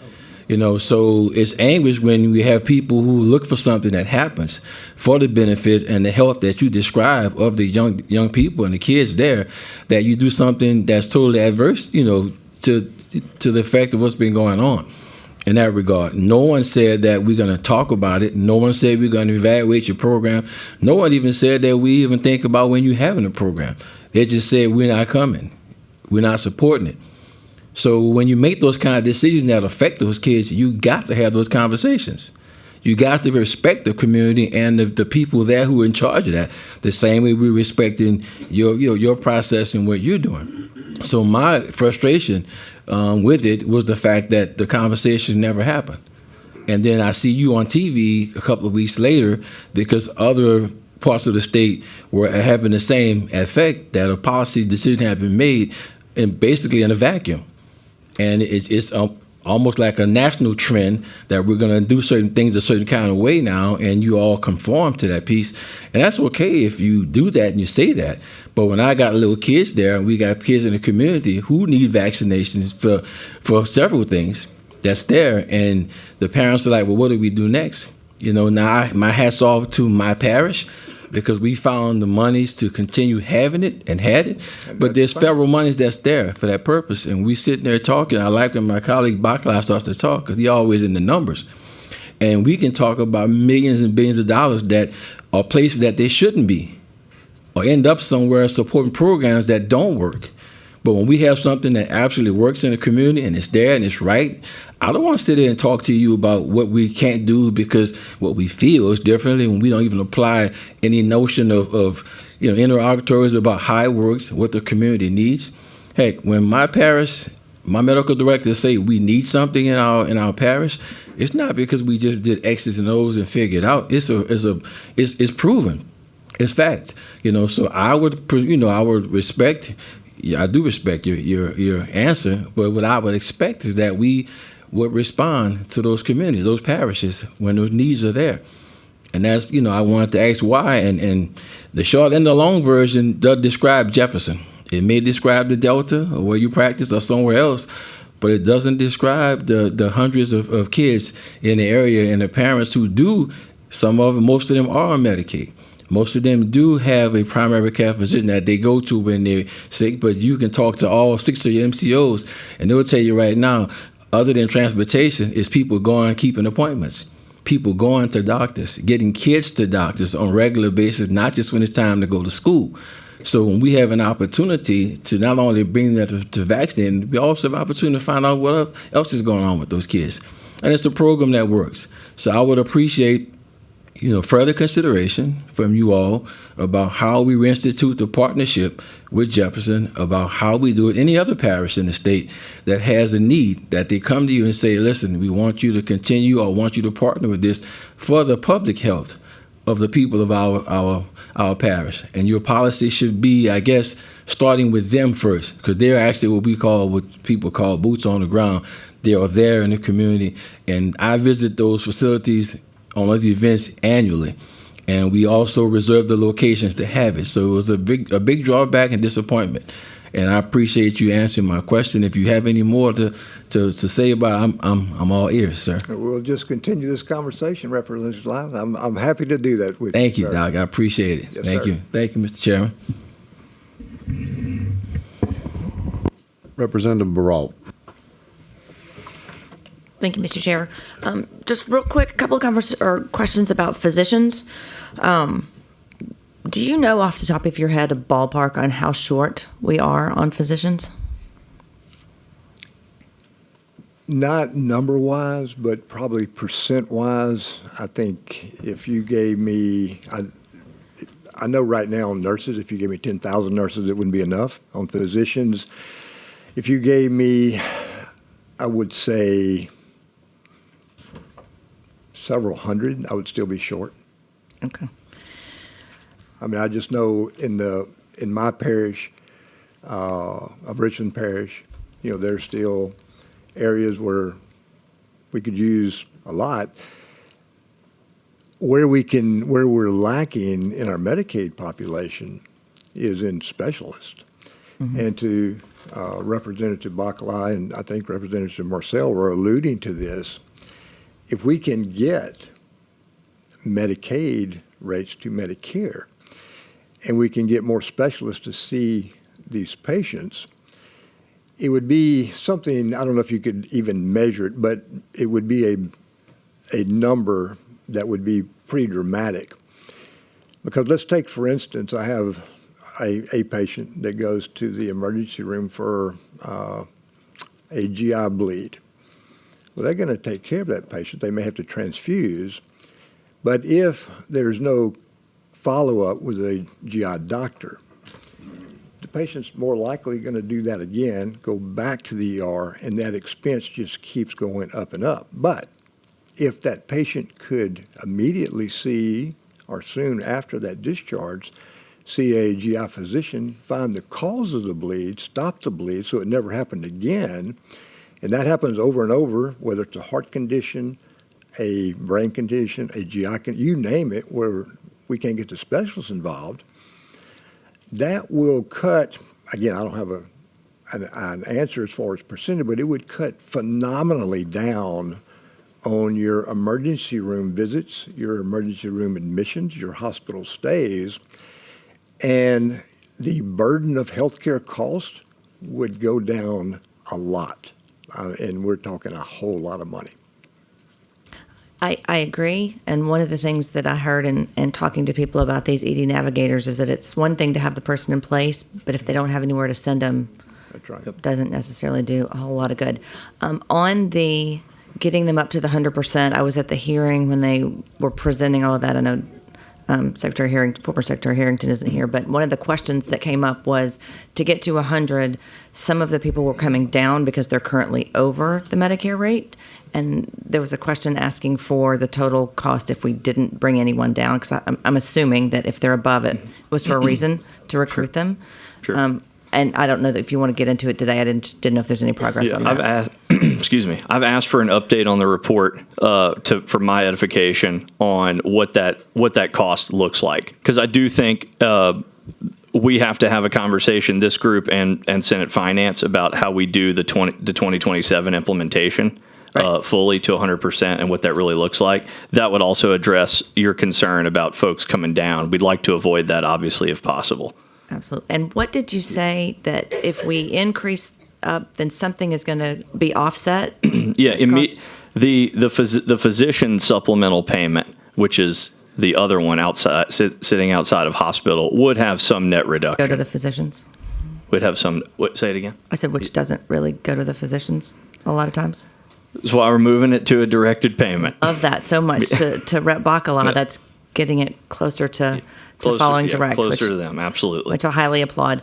The reason specifically that I was asking about the shortages is I'm hoping to have some legislation, that's why I filed it, that would help recruit some new physicians to town too. So I may be asking you to come We help would love testify it on behalf. Because, everybody here knows that if we can get a doc, a nurse practitioner, a healthcare provider in a small community for 3 years, they don't leave. And that's what we've got to have. I'm looking at my good friend Representative Thompson up there. He and I have had this conversation many times that we've got to recruit them, and if we incentivize them to stay in one place with their family, we got them. Well, we got them. I would love to talk to you more about that. Okay. I've got just the bill for you. Great. Thank you, Mr. Chair. Representative DeWitt. Thank you, Mr. Chair, Mr. Acting Secretary, and Hello, sir. Mr. Surgeon General. Thank y'all for coming today, and Doc, thank you also. Representative Butler sends her apology. She had to leave. She wanted me to ask you, Drew, a question real quick, and it has to do with SBAs. If that doesn't get approved by CMS before June 25, what's the plan B to get this money out to ICF this fiscal year? Sure. I don't want to get ahead of it. I'm anticipating the approval, but I believe, and Kim could correct me, I think we can go retro.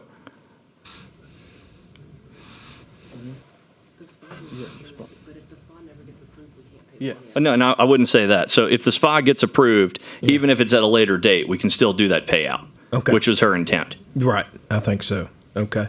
And one other question. How often are the Medicaid recipient rolls audited or purged, so to speak? The recipients? So a lot of different eligibility processes within the various groups that qualify for Medicaid. I will get you the list of how often we do the wage checks, marital status, Equifax, TransUnion, to see if somebody's purchasing a car, whatever, what have you. There are some auto renewal and self-attestation pieces that I've had some conversations with members about, and maybe we look at that within the federal regs. But most people are obviously renewed yearly. Right. So you think it's probably just annually? I mean, yes. Everybody annually, right? In various ways, and I will happily provide you that detail for what that looks like for those groups. Okay. Well, thank you, you, Mr. Chair. That's all I have. Representative Amade. Thank you, Mr. Chair. Along the lines of what you were just discussing, I wanted to ask, has anyone done an analysis to see if we would have individuals recertify more often instead of annually, like quarterly maybe? What kind of savings might there be to the state budget? And at the same time, when we talk about that idea, what efforts are being made to resolve the big gap, the cliff, where someone currently qualifies and then they get a raise or a better job? Well, if they're recertifying in 12 months, or let's say 10 months, then they get coverage for a while, but eventually they'll roll off. Whereas if we recertify more often, they'll roll off more quickly, but it doesn't mean that they have the additional compensation to be able to provide the benefit that they're no longer receiving. So talk about that for a moment. An analysis, no, but I would tell you that I think it is absolutely a policy decision we should look at. And I've had some conversations with Senator Cloud about how we do renewals and how often we check that and what we can do within the guardrails. I don't know if there's been a specific, number by number on, who may fit into that group that doesn't necessarily qualify at the current time. And then the benefits cliff, and I know we're talking today. We got to do more than talk. I think you're a very action-oriented person. What can we do to move this? Things like, and Pete may chime in, but things like LAHIP or getting a waiver, being more creative with how we want that person to take that job, and we want them to take it here, right? And so I think it's incumbent on us to have the full conversation about what that benefits cliff really is. And I know some of that doesn't sit at my department, and that's okay. I'll pick up the phone and figure out what makes sense. SNAP obviously gets thrown into that quite a bit, and WIC. We have, between women and their children, we have over 100,000, recipients of WIC in Louisiana. And so that would be a horrible thing to lose if you can't manage it for a little bit. So that's really just kind of a pie in the sky, Drew, thinking outside the box. But we have got to confront that, because I do think it has held us back for a long time.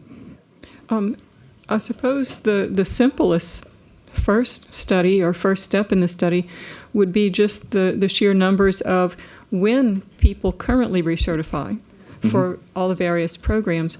When they recertify, how many, on average, have improved their situation to where they no longer qualify? So I don't know if you want to call that attrition or just the common roll-off, the common changes.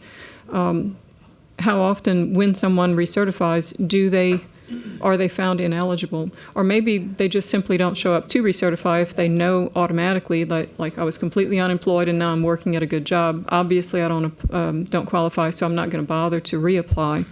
So the roll-off, the general roll-off number. Yeah, we're happy to look at that. Sure. Thanks for the Thank question. You. Thank you. Thank you, sir. All right.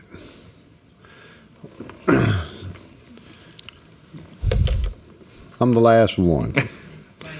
I think I'm going to be here a little while, though. So last year, I think we may have discussed this previously, but last year we appropriated $31 million to the night providers for increased, for their reimbursement rate. For which providers, Mr. Chairman? I'm sorry. I didn't For hear the you. individual and support services. Okay.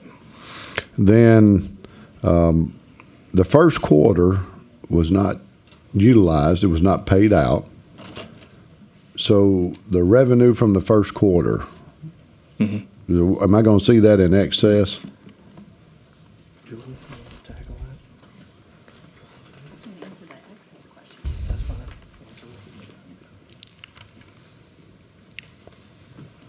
Hi, Julie Foster Hagan. So what that was, what we did was we increased from when direct support workers for people with intellectual and developmental disabilities work at night. Right. The night rate was average of $13.50, and during the day it was $18.50.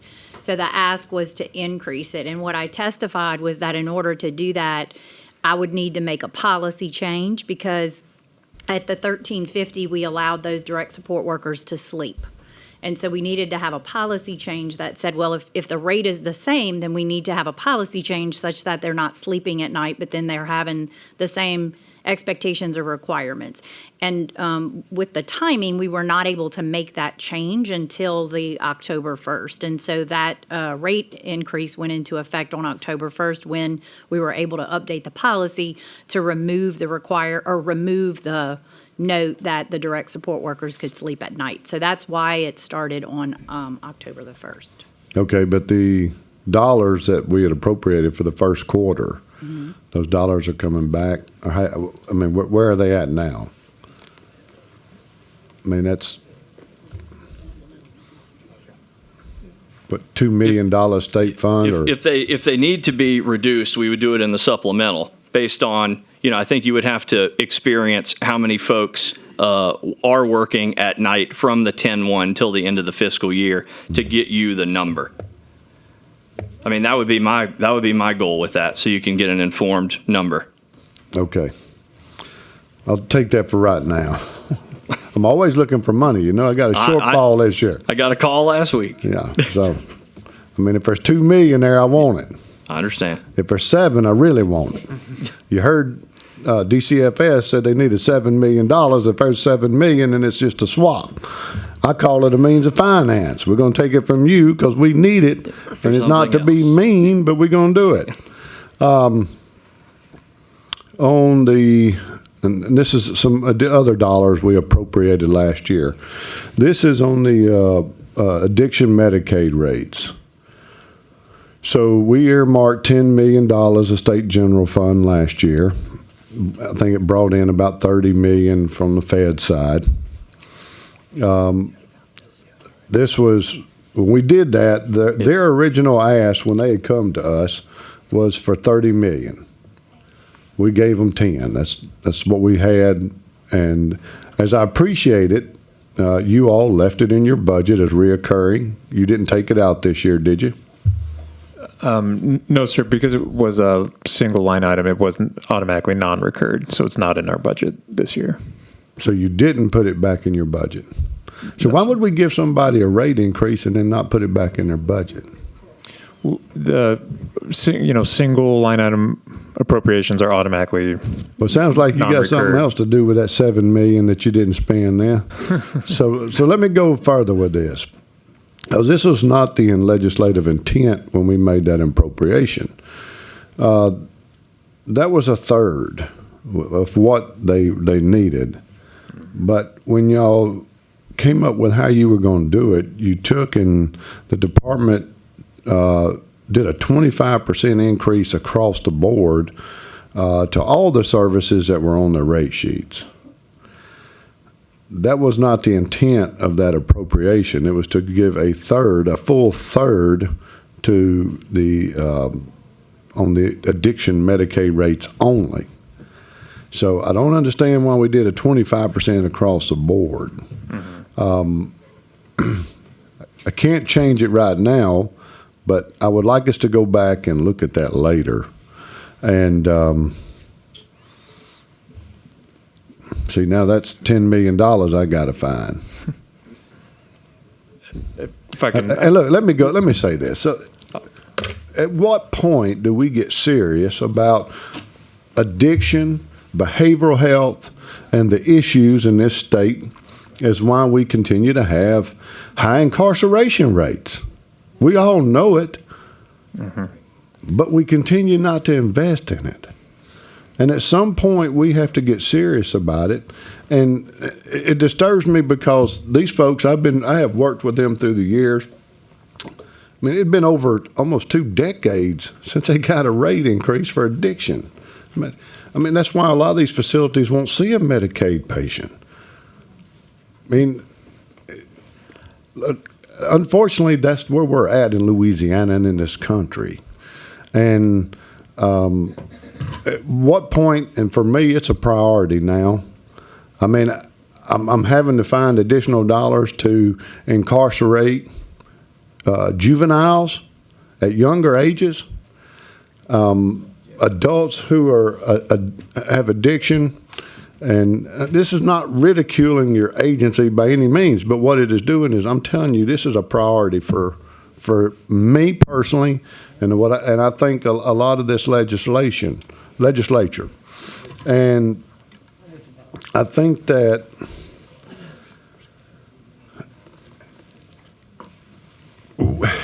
I understand you have other priorities. I get it. But this $10 million is going to find its way back in the budget. We got to set certain priorities. This is a priority for us. You set yours. You get to submit your budget. Now I'm going to submit mine. And it's going to be a priority. So I'm asking you now, we're going to do this year, and I want you to next year, don't come back in here without it in your budget. Because I'm going to take something else out of your budget and put it back in there. And it may be a priority to you what I try to take out, and I don't know that when I do it. No more than you know that that's a priority to me when you take it out and don't put it back in there and add something else.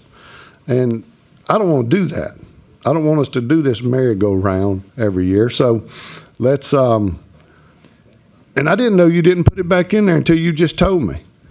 I thought it was back in the budget. I've been sitting here reading it, and the way I was reading it, it was included back in the budget.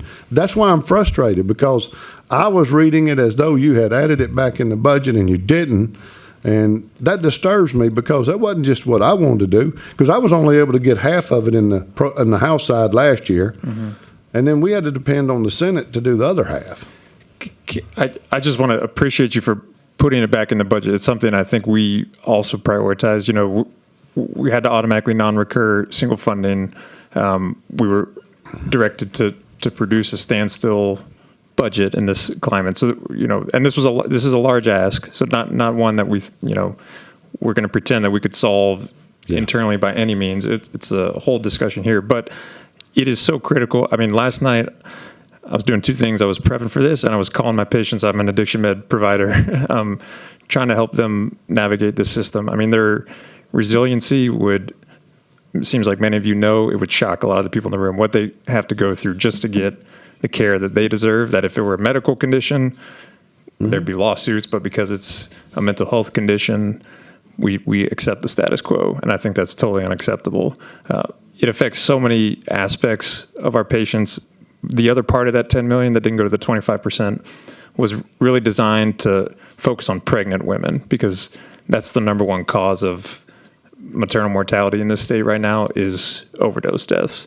And so we were trying to really, that's where the Venn diagram, our two priorities, maternal mortality and behavioral health, really overlap, is pregnant women and postpartum women who are dying of addiction, which should never happen. So we on the same page? Yes, sir. 100%. So okay, thank you. Let me back up. I even be man enough to say I apologize about you not taking the whole 33. I'll let you have that other 8% if that's what you used it on. Yes. I can agree with that. I mean, 100%. Appreciate it. Let's see here. I think it was Representative Baralt, or it may have been Representative Bacala. We were talking about the hospital direct payment program. I know we're getting close on there. I think it was Bacala had mentioned it was an increase from 2.8 billion to 4 billion. Where are we at on that? Have we got the rules? Are we any closer? Trying to get us closer, sir. So that is obviously something we have to submit to CMS in fairly short order. So what I'm trying to do is look at the model that I've inherited, figure out where we have. I know there's been some issues. I've talked to Senator Womack, Chairman Womack as well, about the rurals. And so I'm trying to develop a plan forward for everyone. So my goal, though, is to hopefully submit that in the next few weeks. There will be many conversations, I can assure you, before we get to that. But I know it is very critical that we get that wrapped up and done. And the direction we're going, we're confident CMS will approve. And I am, yes. Okay. And moving, and I alluded to it to Representative Bacala, but moving away from the tiers and really looking at that percent of ACR and the volume is what's driving the change in the amount. Okay. Because somebody like me, I have to drive 45 minutes to get to a hospital. Because I choose to live out in the woods, you see. Sure. Timber country. Yeah, the woman and the kids and the dogs and me. That's a Hank Williams Jr. song. Just in case you didn't know. Oh, little levity always helps. But look, it is important that we get that right. Obviously, I know they talked about the 85, moving up to 85, and getting some up to 100, and keeping the rules at 100. But in all seriousness, for people like us that live in a rural area, I mean, it's a challenge. Additionally, now we have FQHCs in our area. Dr. Abraham, you was a big part of that, and they have filled a void. I had people that haven't even had a dentist in their communities in decades, and now we have dentists in our communities because of our FQHCs. And I mean, it is a very poor rural area, and those have filled a great void. And I support them. I actually use them because often that's the only place I can get a doctor on the weekend. I'm not going to run to the emergency room. I really had to be dying to go to the emergency room, I'm telling you. So if y'all find me in the lake, you know what happened. It could have been somebody got me. Bacala, did you want another bite at the apple? Maybe short. Just one point.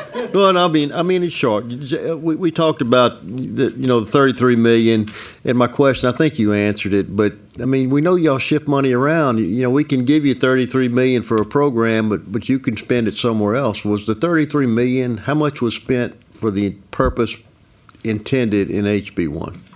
100% of that, sir. That was, okay. Thank you. That's it. All right, any other closing comments or? No, thank you all for the opportunity.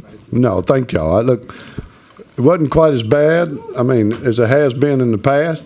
I mean, you got Jeff Reynolds sitting out there. He can come back up here. He'll tell you. We'll bring him up. Have him fill out a card. All right, thank y'all. Thank you, Mr. Chairman, members.